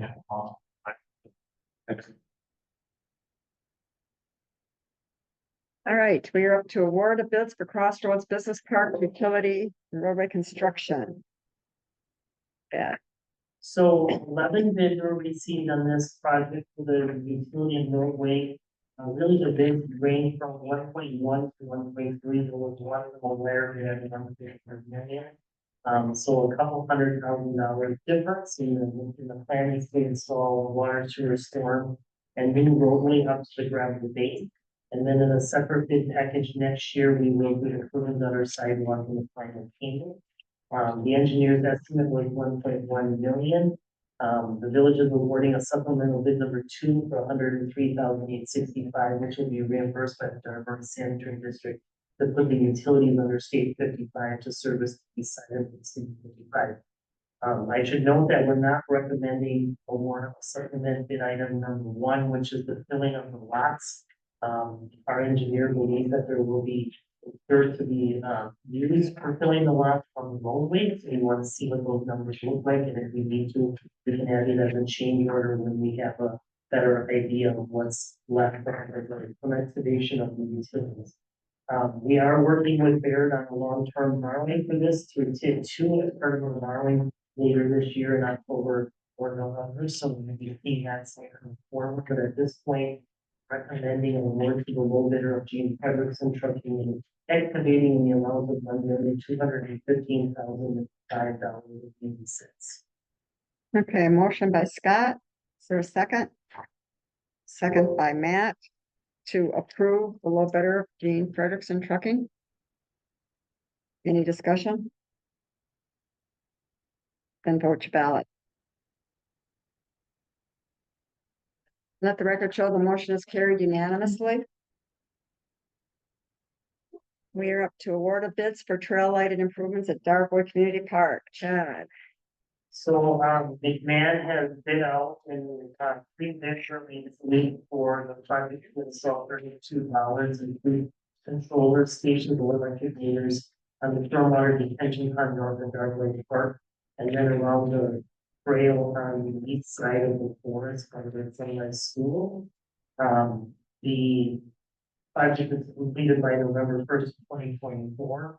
The low bid is Quality Electric out of Leedsville for $125,537.95. There is a deduct in the contract, I should note, for $22,000, and that's the difference between open cut and boring. And the staff hasn't made a decision on whether we're going to exercise that. So at this point, we're recommending the original bid price of the $125,507, and if there is savings, we can report that back, and then it comes, that's determined by whether we want to clean up after them or not. They have to the reason, and then whether it's frozen or not, and all of that.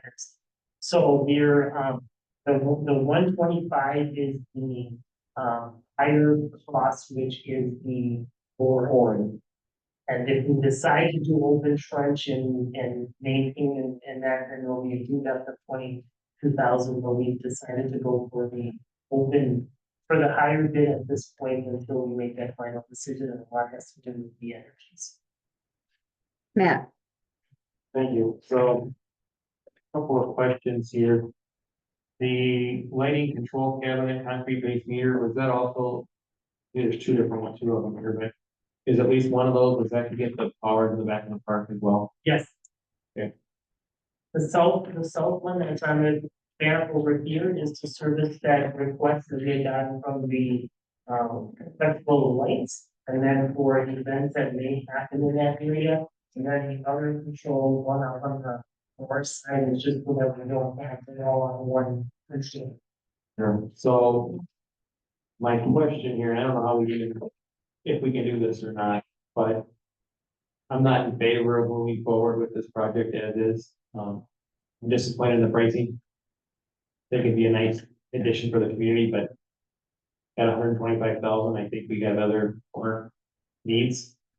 I don't know if there's any stormwater utility funds we could use to, with it probably also other stormwater utility needs with this kind of money.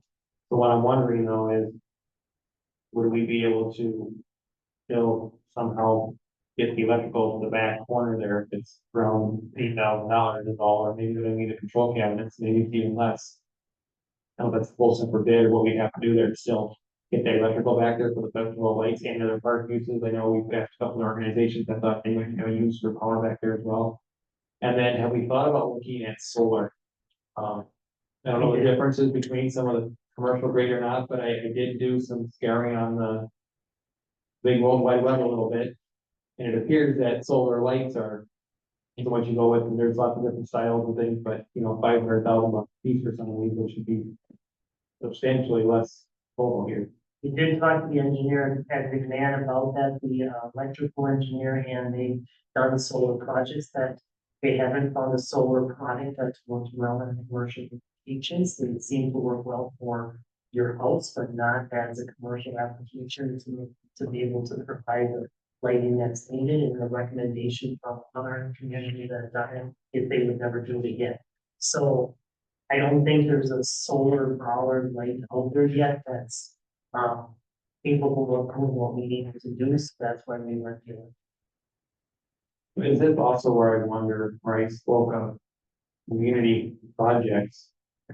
There is several It looks like one of the larger costs here is the schedule for to get this PVC ran. And PVC itself, material wise, is not that expensive, so that's definitely labor here, very much heavily for labor, so. I don't know what the rest of the board wants to do tonight here, but there's often an opportunity to put something out there to see if any of the electricians that own businesses and have electricians that are here in the village, for example, and stuff, that make it a community project, and I know myself, even I'd be willing to donate some time to be a worker bee, and I know there's several, just general contractors making those too, that I'm sure would be willing to donate some of the time if we put it out there under recovered materials. You just need a master there who can help sign off on it, obviously. It's not like there's master electricians that live in the village as well. Julie? Yes, I am in favor of approving this, and the reason is, I understand what you're saying about getting volunteers, but that's a, huge maybe. But we spent the money to buy that house that we subsequently demoed on Cameo Court for Park, and I did not approve of that at the time, and I still don't, because we need to just get through the parks that we have, and I think this makes total sense to put lighting around there. I'd rather see Cameo Court sit vacant for a while or whatever, and just spend the money where we need to spend the money, rather than starting something that we're gonna put money into there but not do this. So I'm in favor of this, that reason. Mike? Just looking at this, with solar powered, you're on the east and north side of the woods. It's not gonna capture us. Right. And I'm up next. We spent a lot of time bringing the community in on their recommendations for the type of lighting to use for this park. We've spent a lot of public communication, and the public is expecting us to do something on this. And this went out for public bids. And it went out to all the regular bidding processes. So if there was somebody out there that wanted to donate their time out of the goodness of their heart, I think that would have happened. I think asking people, I mean, if it's $125,000 project, asking people to come in and donate equivalent time and energy, and then who supervises it, who's legally responsible for it. I mean, yes, $125,000 seems like a lot for lights, but it's also the guarantee that you have experienced people doing this that are legally responsible for their work. You get volunteers and we end up with an electrical problem out there. Who do we go after? Who do we sue? I'm in favor of this project. We've been talking about it for a long time. I think we need to get it done. Matt? Thank you. Yes, their question would be, when we did the survey, I believe it was 66% of the neighborhood was in favor of lighting, so it's just a little over half. There was a fair amount that did not want light, if I remember correct. We have that rural survey numbers about me and Jed. Yeah, it was, I want to say 67% of them wanted light on that, 90% wanted a powered light versus over. So I think also we have to think about when we do get input in different things, it's good to get that input. This was a good exercise. I mean, I don't think we wasted time. I feel like we do it for a good exercise. I don't think we thought it was gonna cost, I didn't think it was gonna cost us much. We have about $1 million in park impact fees in total. I know on budget time that there's going to be some very large expenditures being asked for Farmers Field Park, for example, such as pavilions that I believe we're getting prices of $1 million plus. Is that correct, Jen? Well, that was the estimate, but I think there's options that we can do to bring it back up. I guess I'm just concerned about reversing this now when we've gone to the community and asked for their input, and then we go and do something totally different. We should have made that decision frankly before we went to bid. Yeah, we should have made that decision 3 months ago. Well, with all the pricing, we wouldn't be able to have that knowledge, would we? Or they're going to wait to get this pricing earlier then. Well, we kind of, I mean, we had some rough budget numbers of what it was gonna be. But I guess in the scheme of things, given that this is the prime park for the village and all the activity that goes on there, I think investing this money there makes sense, and I think, you know, the people that did reply to the survey that were happy about it, they wanted to see it up there, so. Next month or? Yeah, I'm for it. I mean, there's a lot of energy put into this already by the community and everyone. Staff, so. I agree. So there's a motion by Julian, a second by Mike to approve the low bid of $125,507.95 to Quality Electric. Any other discussion? Go to ballot. Let the record show the motion is passed unanimously. And it'll be nice, it'll be done by November, so it'll be just in time for the full lights. So Matt, you can include this cost along with your buzzword there, of our contribution. How do we make sure that Festival Lights knows that? Because I can tell in his tone and in the email that was sent to himself that there's like, there's a board here, we're trying to be helpful. We are doing good things, so like, that's what's approving this.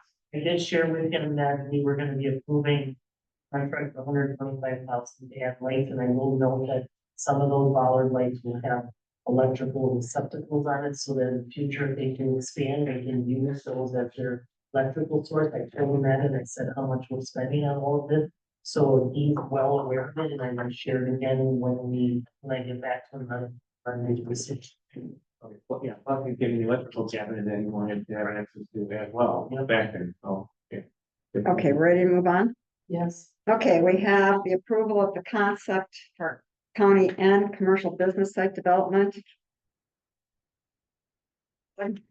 Yeah, so in your packet is the plan that I worked with McMahon's staff on looking at that stage. We talked about this in the past of the frontage along County Highway N serving as commercial businesses. The extension of Homestead Lane on the east side of that, I think from the Linear Meadows Phase 2. And then the plan right now is a mixture of different uses on that eastern side, where there's the dedication for the public safety complex of Manitowoc North. There's some additional commercial, there's an assisted living, some independent living, and then some additional commercial. What I would say is don't get hung up on the items that are listed here. The assisted living really was just putting in there for representation of what could go there. As likewise the independent living units as well. I know there's been a lot of discussion about senior housing related to the Buchanan cottages and other kind of smaller condominium type units. And I'm meeting with the developer on Thursday to talk about that. He's had an interest in this for a while, so this that area of the plan could change, but I guess what we're hoping to do is at least get the board to agree in concept to this plan so that McMahon can go and get for sure the area of frontage to come in lined up in a preliminary plat, because I've got interest for commercial development there. And then what happens long range on those other parcels where the assisted living stuff is shown, that whole area could change based on input from developers. So all those would come back before the board for any consideration before we would execute anything, but we need to try to run by the TID law that only allows us to 35% of really fronted single family, which is moving up Meadows, so we couldn't do single family here. And it was just the concept of what could go there, but it's not to say this will be the end result. But we need to get this underway so we can at least get consent on the board and keep moving forward, especially if we're gonna try to site a fire station. Matt, Thank you. So definitely in favor of us moving forward with this tonight. One change, I do believe that the area here, that housing is kind of specified here, really should just get changed and be labeled as just commercial. With this being in a TID, just don't see us doing We already do have housing limited as well, single family housing is that they don't pay for this, which we need some revenue coming in, so that all makes sense. But I just feel like we should really be trying to get commercial here. We've had a lot of good interest. Chad has done a really good job of getting interest. We've had a lot of interest in business side.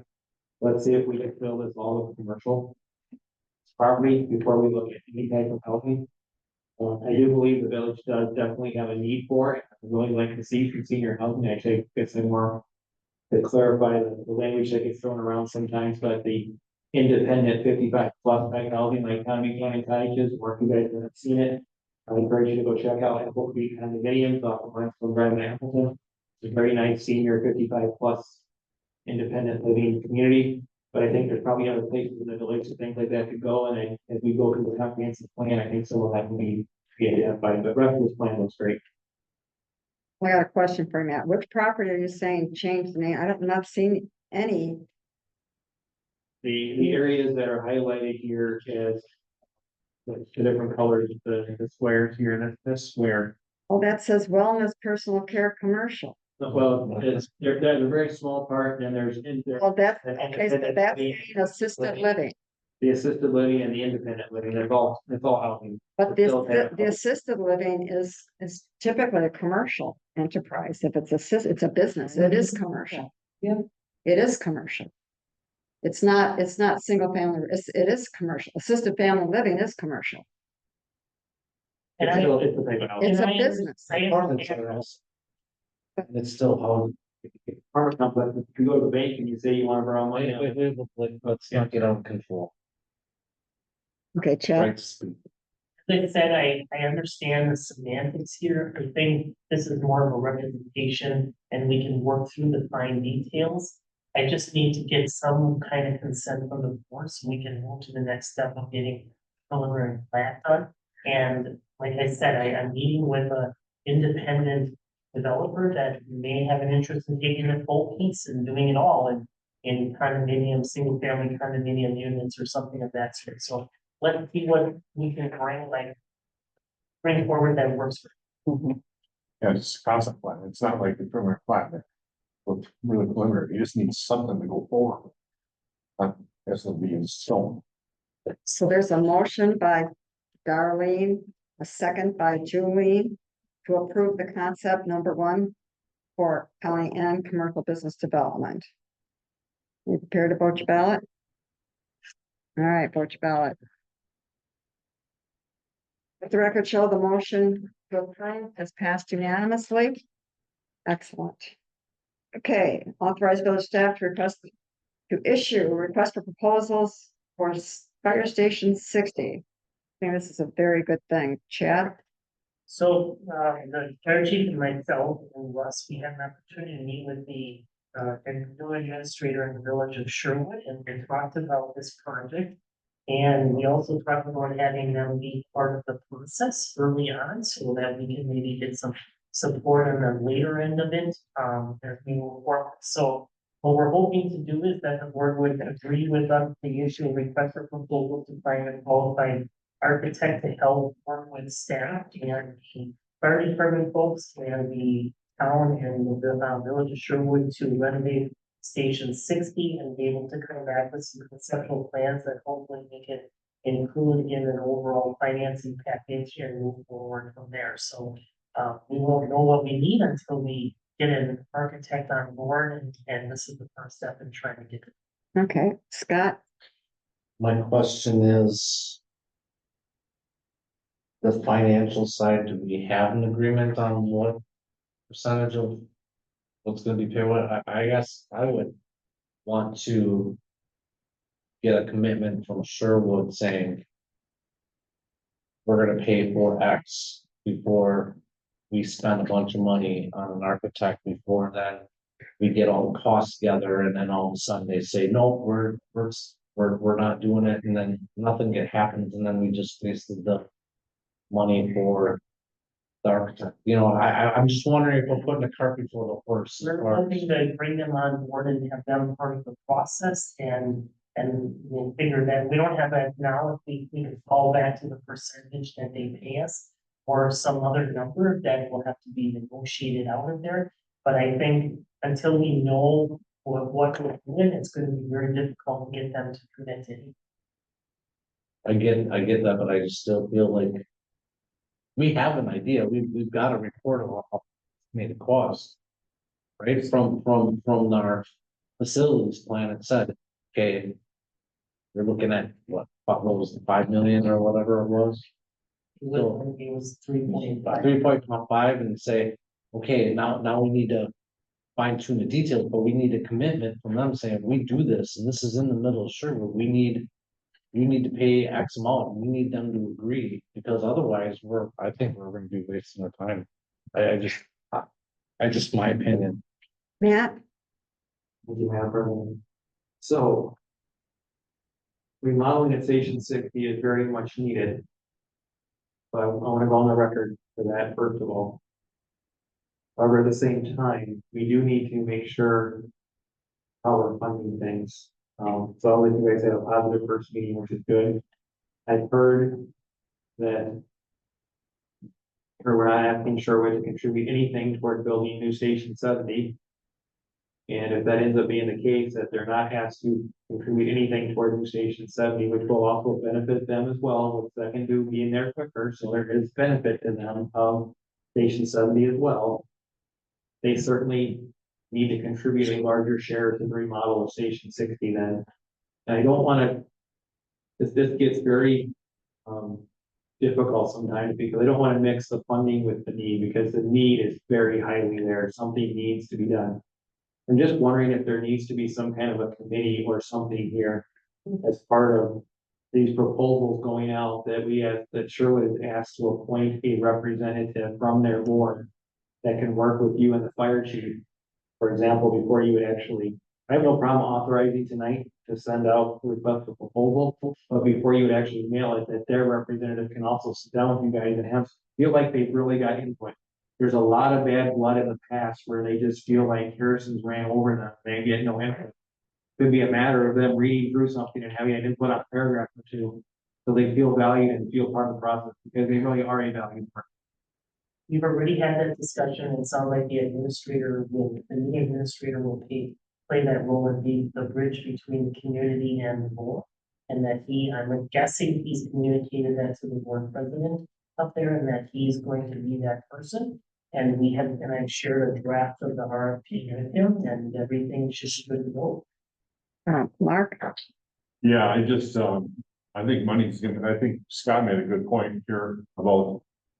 We really need to know the full capital project, to go into this event, because Sherwood's already.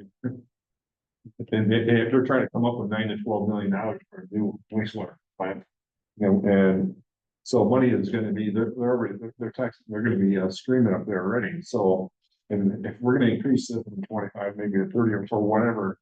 I think we really need to capture the total cost of this, what we're expecting them to do ahead of time, because I think it's gonna be a tougher sell down the road. So, okay, I've been trying to push my button here and my button's not working. So I'm just gonna jump in, but what's on the agenda tonight is just to authorize the village staff to issue the request for proposals to qualified architects. That's what's on the agenda. And we have a motion and a second on the table to approve. Are you prepared to vote? Yes. Then vote your ballot. Let the record show that the motion to approve to go out for qualified architects, proposals, RFPs has passed unanimously. And I am very happy that Sherwood is willing to sit down and discuss this and be part of the process. That's miles ahead of where we've been for 40 years, people. So let's take little victories. Let's take little victories and let staff work their magic before we start dictating, and that gets out in the press that we're already. Can we keep the? All right, moving on. I'd love to move on. Okay, we are down to the amending resolution B 2024-09, amending the fee and penalty schedule. Now there's a huge packet here, but there is most of the changes are on the very last 2 pages. Correct, Vicki? There aren't really any other changes. And it has to do with Harrison Utilities. So these are all the new changes. Vicky, you want to speak to this? Or no, who's speaking to this? Yeah, Vicky. Why not speak to that? That's what these changes are, just modifying it and making sure that the Pearson Utilities charges. There's a lot of discussion between the village attorney and the attorney that worked with on the court, whether it should be in the fee schedule or not. It was determined that it makes the most sense to put it into the fee schedule, so it's listed there and it's available to the public, so everything that's in here is similar to what's in the reference in the chapter 30, and it's the fees that are on the books today that haven't necessarily been in a schedule before. Well, there will be no one saying, no, I think that encapsulates it. Something that I think has been wrestled with is fee schedule that applies to the village as a whole versus these things apply specifically within the Harrison Utilities area. I'm trying to communicate that and eliminate confusion so that if somebody's pulling a permit in Darboy or in the Darboy Sanitary District or somewhere that's served by a sanitary district, that's clear that these don't apply to those people, but they do apply to people that are in the service area, including properties that are in the national subject. That's our customer base. And we had consulted with Russ and with President Blackmere about just getting that wording in so we know that it's formerly known as Wicked Sanitary District. We need that still the name that's in many people's heads. So yeah, these are the fees related. Matt, Thank you. My only question is, I know we have a future agenda item to look about interceptors and link stations and sewer connection fees and all that fun stuff. So I'm wondering if this should be tabled tonight. It's all wondering, like, how often should we be amending this fee schedule, or if we're gonna be looking at?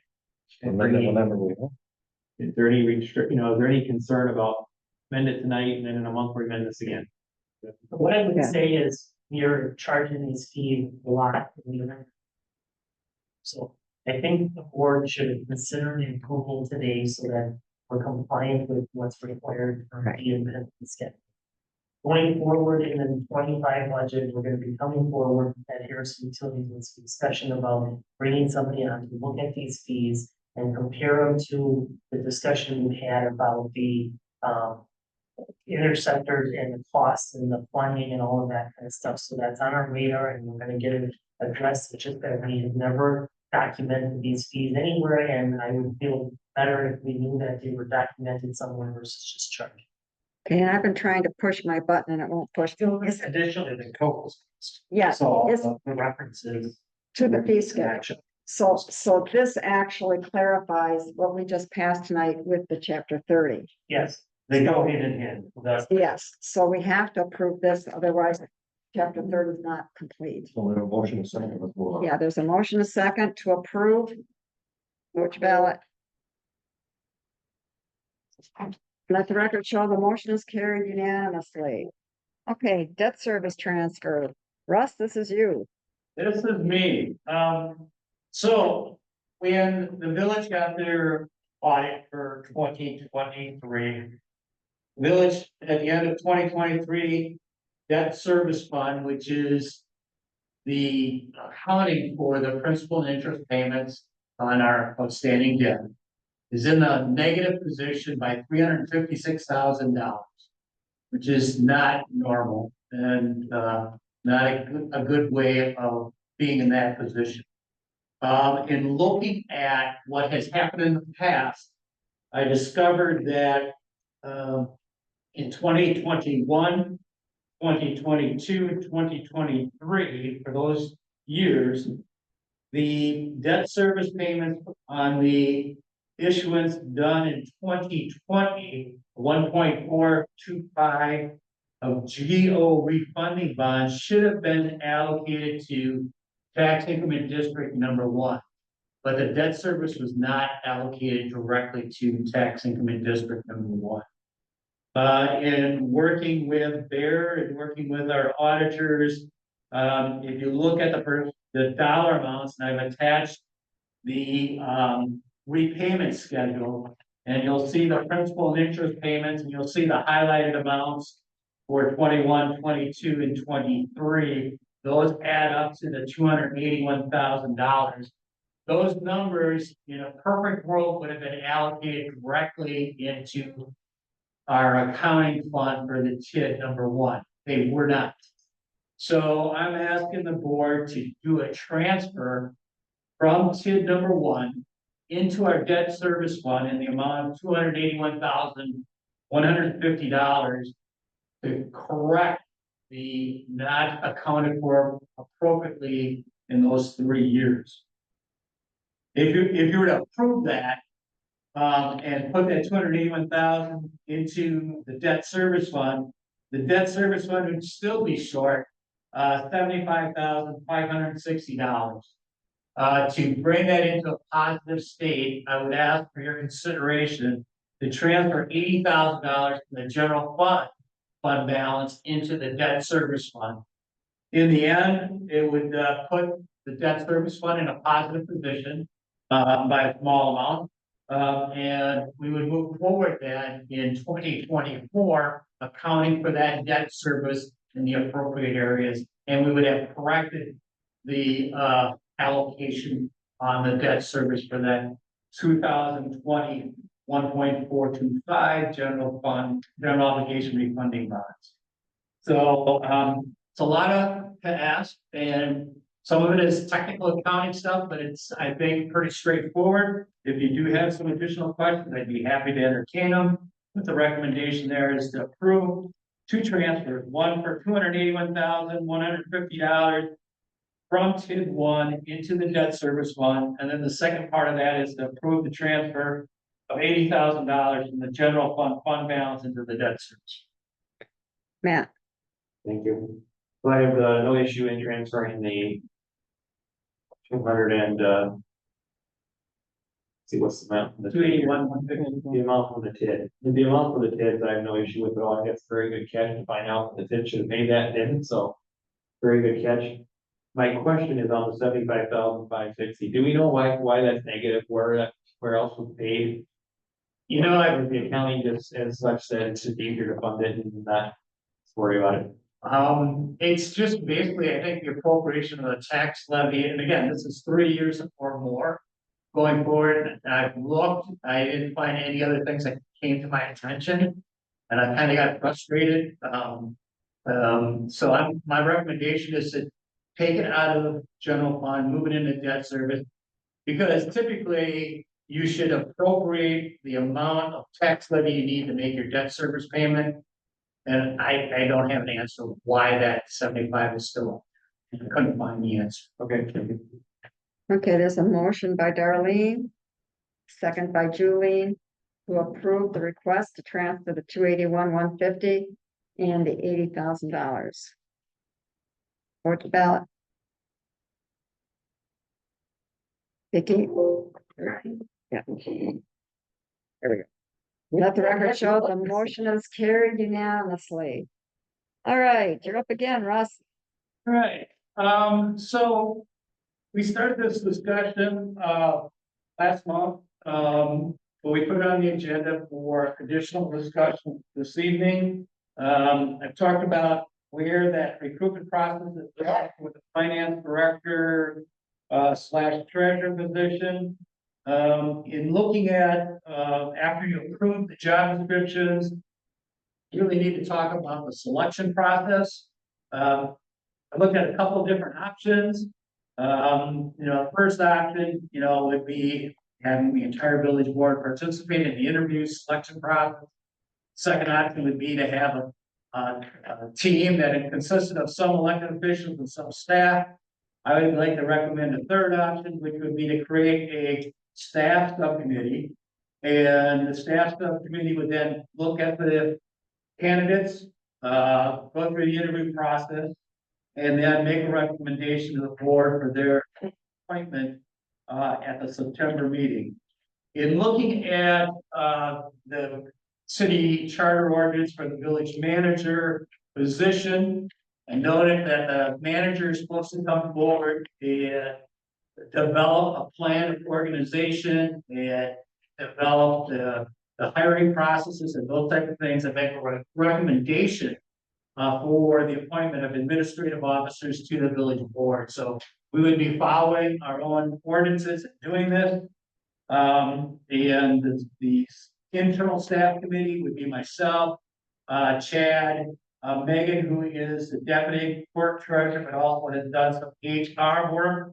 Donna, who would report directly to finance director, and then Brandon would assist us as a fifth person. And of course, was so my recommendation to you would be to create that internal staff subcommittee, and then we would make a recommendation for full appointment to the village board for their September meeting. So there is a motion by trustee Lancaster, second by Baldwin, to approve of the recommendation to creation of the staff selection committee.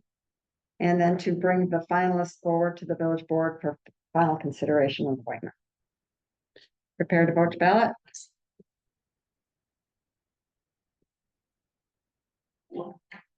Okay.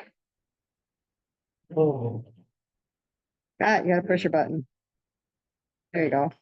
Okay, I'll let the record show the motion is carried unanimously. All right, last on our agenda is to approve the revisions to the employee handbook. There's a bunch of them. What is- So. If I can just, you don't need to list all of these. not There's really, too but I many. just want to say that, the deputy clerk, Megan Winkler took this on as a project for a class that she's taking for the first institute and has worked on this for 6 months or so.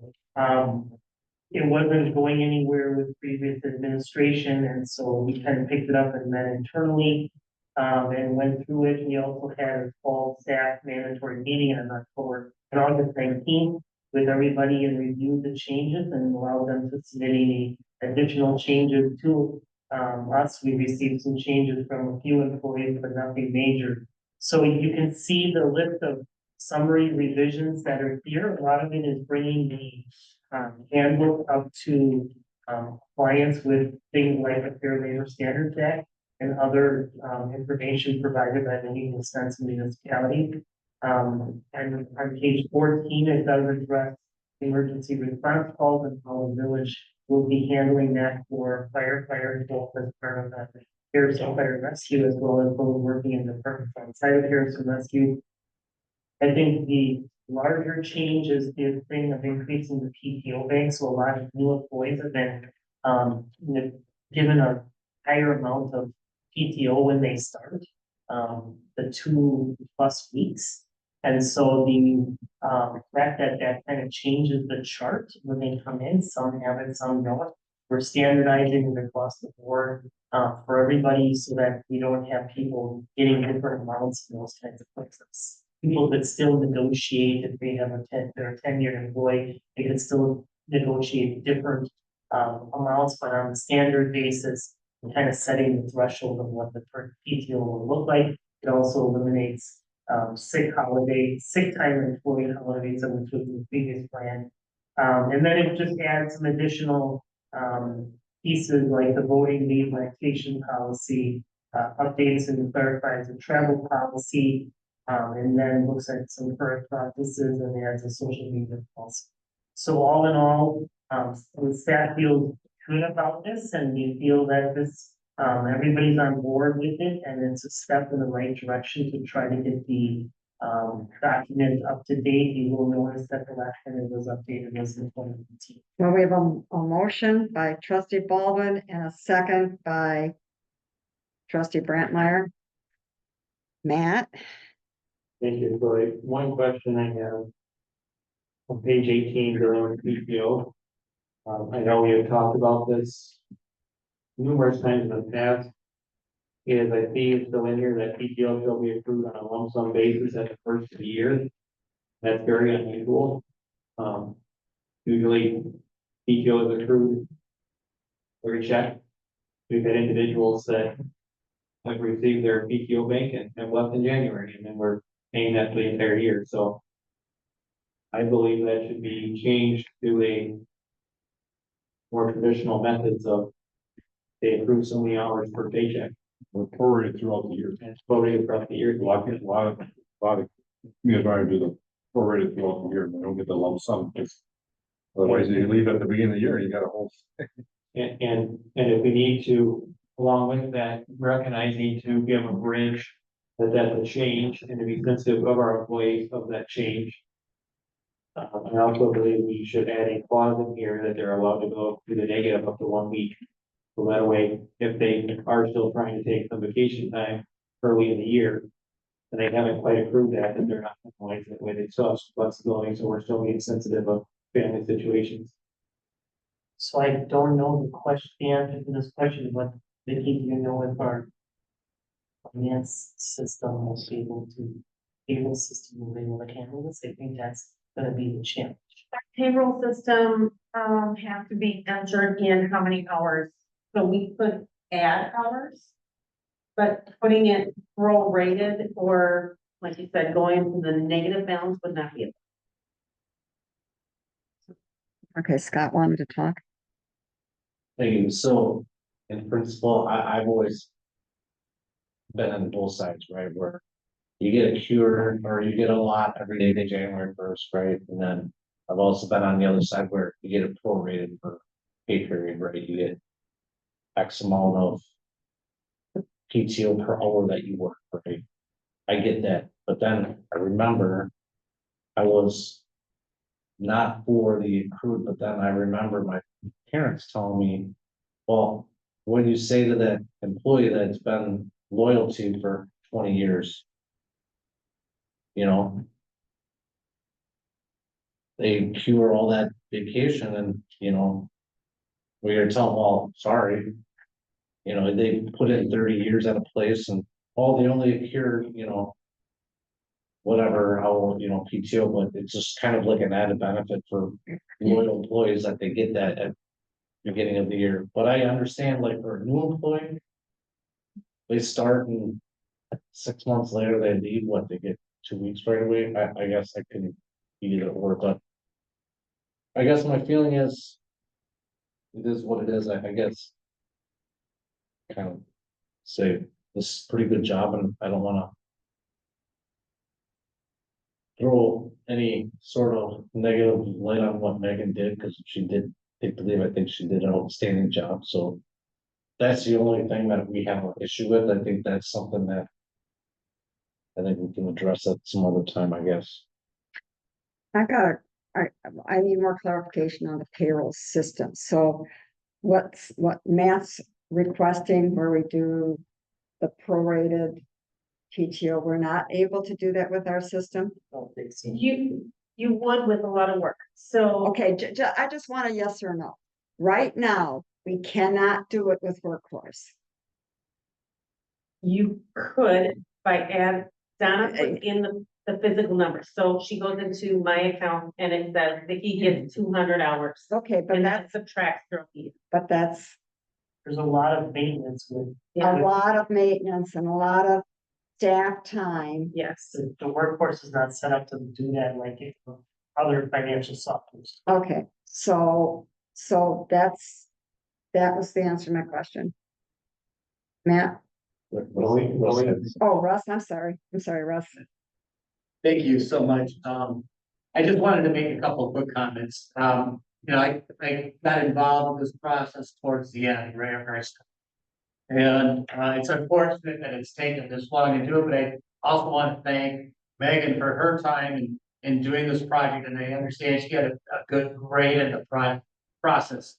I think trustees will know that I've been involved in a number of different communities, number of different scenarios, and actually had the opportunity to meet with Megan and Chad to provide some input. And I certainly respect and understand your discussion on that, when do you accrue it? Again, looking at simplicity, looking at the size of the organization, and trying to make it current. I think Megan did a great job in bringing some of the language things up to date. The status and the current position of this organization lends itself to be a little bit more simplistic, or how can you accommodate the accrual in an easy fashion? I did not have a problem with the annual accrual. That's just my opinion.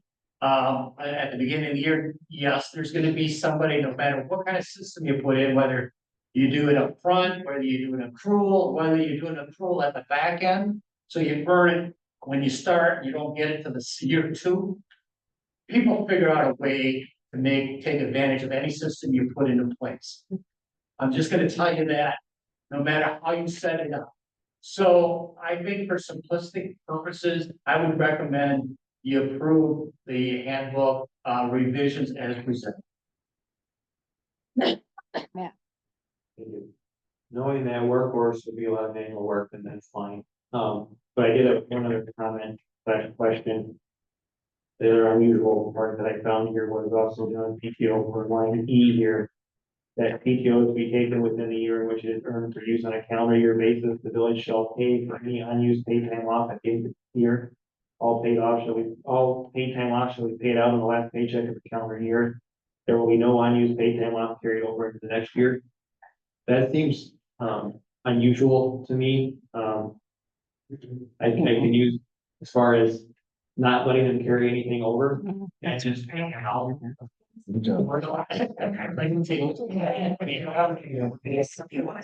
I can share with you the instance in a much larger organization that just struggled with liability that accumulated for people not taking vacation. Yeah. And while we had some similar language, they were allowed to continue vacation. And you end up with a very huge liability on your books. Yes. I would recommend you don't want to be in that position. Well, I think this is pretty standard, like I was trying to say earlier, it's fairly common provisions that most municipalities are following today, and I would suggest that this is probably in your best interest not to have them carry. Brandon's got something to add here. I know two things we discussed as staff at the utilities was the way our pay periods fall. There tends to be a window at the end of December where you're actually using out of your 2025 vacation. And so potential compromise would be if you could carry a limited amount of hours, say 40 hours over into the next year. So not an unlimited pay. Doesn't create a very large, but it does allow you to carry some over into that gap into the next year. I haven't seen that. yeah, so let me, if I can explain, because correct, Brandon, I guess with that, so I work for a very large Fortune 500 company. And I understand the liabilities because said company that I've worked with for over 20 years, they actually reduced a few years back the amount of PTO we could carry over because of you used to have a very large amount we could carry over. And they reduced it to 120 hours that we can carry over to manage that liability, to keep that liability and not go to get too large. But also, our human resources, and they've done studies on this, very importantly, and also the reason why they limited it to the 120 hours. And they have a use it or lose it. If you're over that 120 hours, it doesn't get carried over, it does not get paid out. And the reason being is they want employees to take time off. It is a mental health, just a human health factor to take time off from work. And they found that if employees were they would just get a check at the end of the year.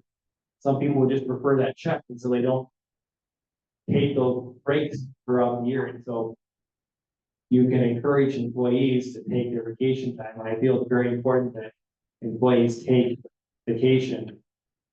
And so that's where I really do believe we should have a cap here, allowing like 120 hours to be carried over. And then you encourage employees to take their time. And of course, department heads and stuff need to make sure that they're allowing employees to take such time off.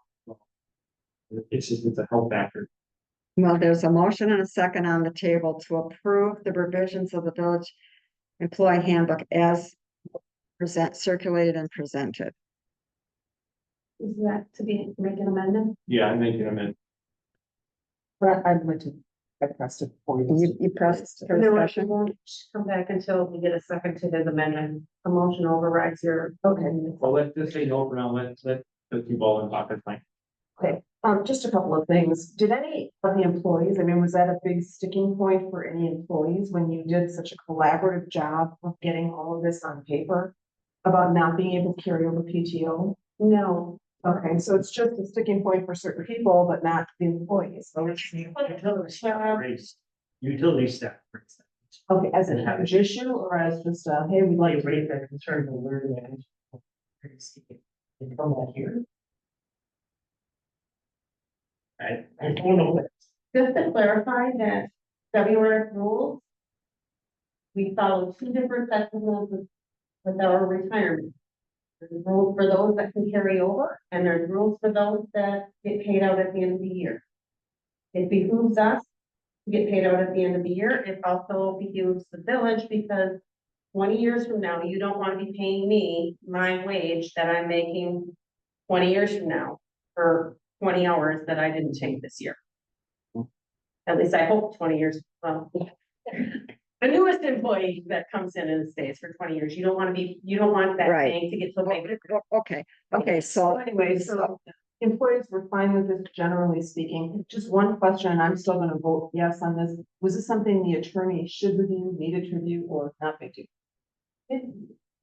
I don't think that I shared with the village attorney, I don't know. I don't think you need to. I didn't see. What I would say, I think.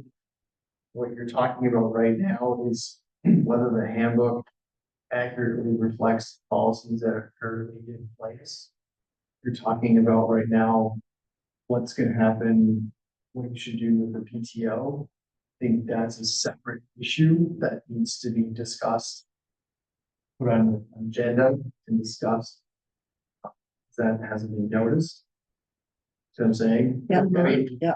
and part right now you're dealing with is, you're not actually creating policies. You're just. Documenting what There's some what are there, that's over things watching. But I would say you would have to probably review that to make sure that you're following all labor laws, right? I don't know if the set changes were. I believe in the memo, it said that. The changes were to reflect.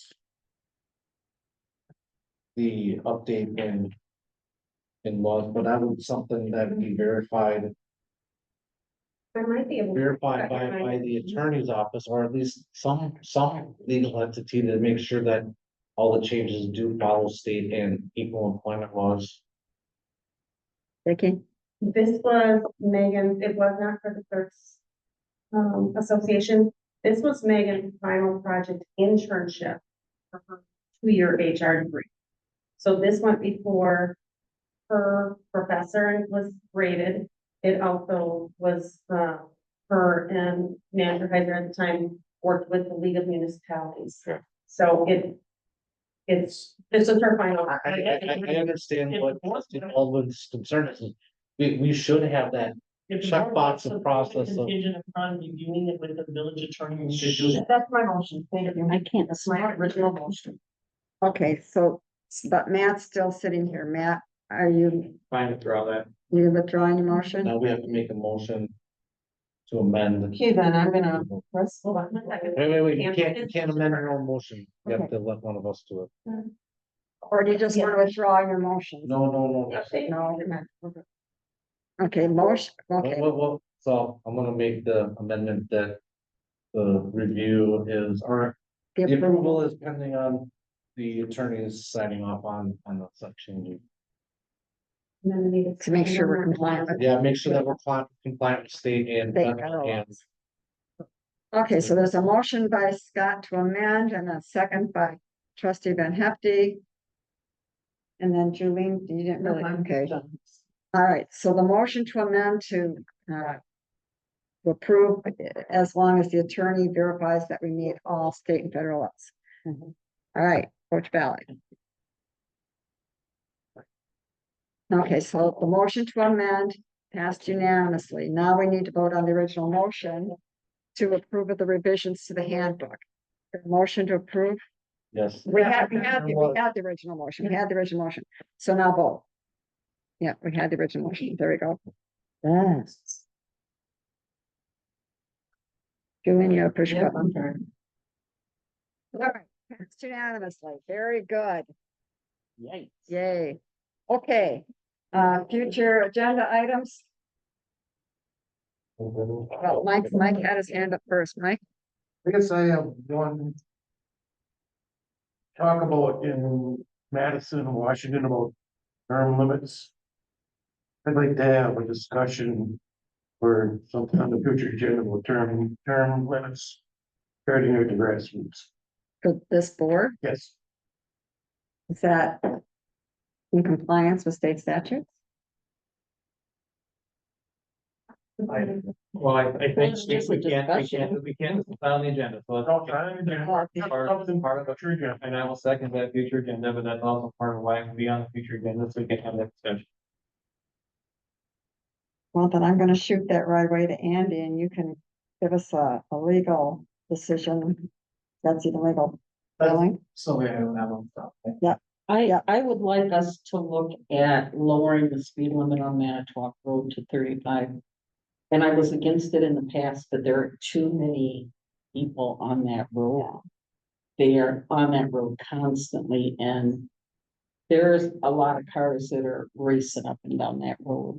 Okay. Are you, So I would just like us to look at it. are you willing to add Woodland to that as well? Hmm? Are you willing to add Woodland to that as well, we talked about again, and I'll second that. I think we could talk about Woodland, but it's not nearly as bad as Manitowoc. And I go down both all the time. Okay, so We'll we'll bring let, back some recommendations that's gonna require a traffic study, but we will talk to the engineer and get that. We had, well, check. We had one in the past. Check into the path work, if there was path work. okay, we're only talking about future agenda items, okay. And Matt, did you have one more? I did actually. Right, actually. First one is plan commission procedures. As far as, buttons and all that, I believe they should be used in the system as well. Not if it works like it did tonight. Plan commission meetings only last 15 minutes usually. There's those. You permanently. Well, if they work better. Okay, what's your second one? Thank you. My second one is the assessor to come and talk to us to understand the interim market update. Yeah, that's a good idea. Evaluation. Because I don't know if we understood what we were contracting for either, so we should have that understanding before budget time or as part of budget time. Cost changes or things. And then my last one is we need a checklist developed. Or talk about development, I guess we should say, at the board that we can discuss about having a checklist for any kind of new developments, whether that be residential, commercial, industrial, anything, and things in that checklist, like roads, safety issues, fire, police, EMS, snowplow, park, etc., with costs. So that the plan commission, when they're evaluating things, and then when things come to this village board, we understand the complete implications of approving or not approving a said development. All right, are we, We need to, we need, people to approve those additions, I'll do that one, the latter. the assessor one. No, I'll do the assessor one. We'll do the assessor, I'll do the other one where we think. And plan commission procedures. oh, Thank you. all right, are we ready to go into closed session? What's that? Well, let's go into closed. Motion by Julie, second by Darlene to go into closed session. Roll call vote. Aye. And I Aye. Aye. All right, we're gonna take a 10-minute break, guys. 10 minutes, well, that takes that long, I like to have a cigarette. don't you know?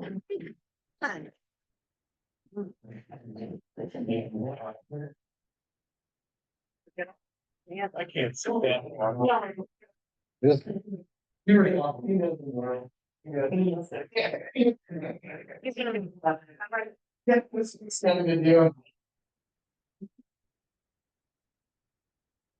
Let's still after midnight.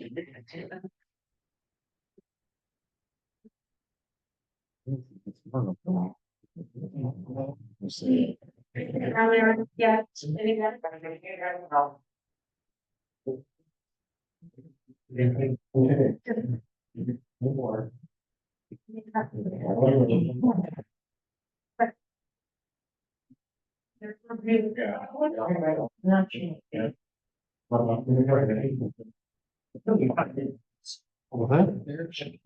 I mean, Dave was sending it. Did that, I wasn't bring up. No, hey, Andrew. I thought we were supposed to do that a separate occasion.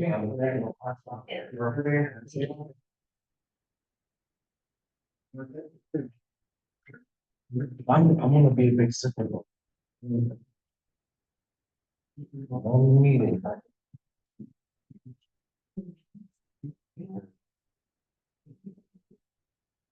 No, like I said, Not finished because. no, it's either in. Meetings, one of them.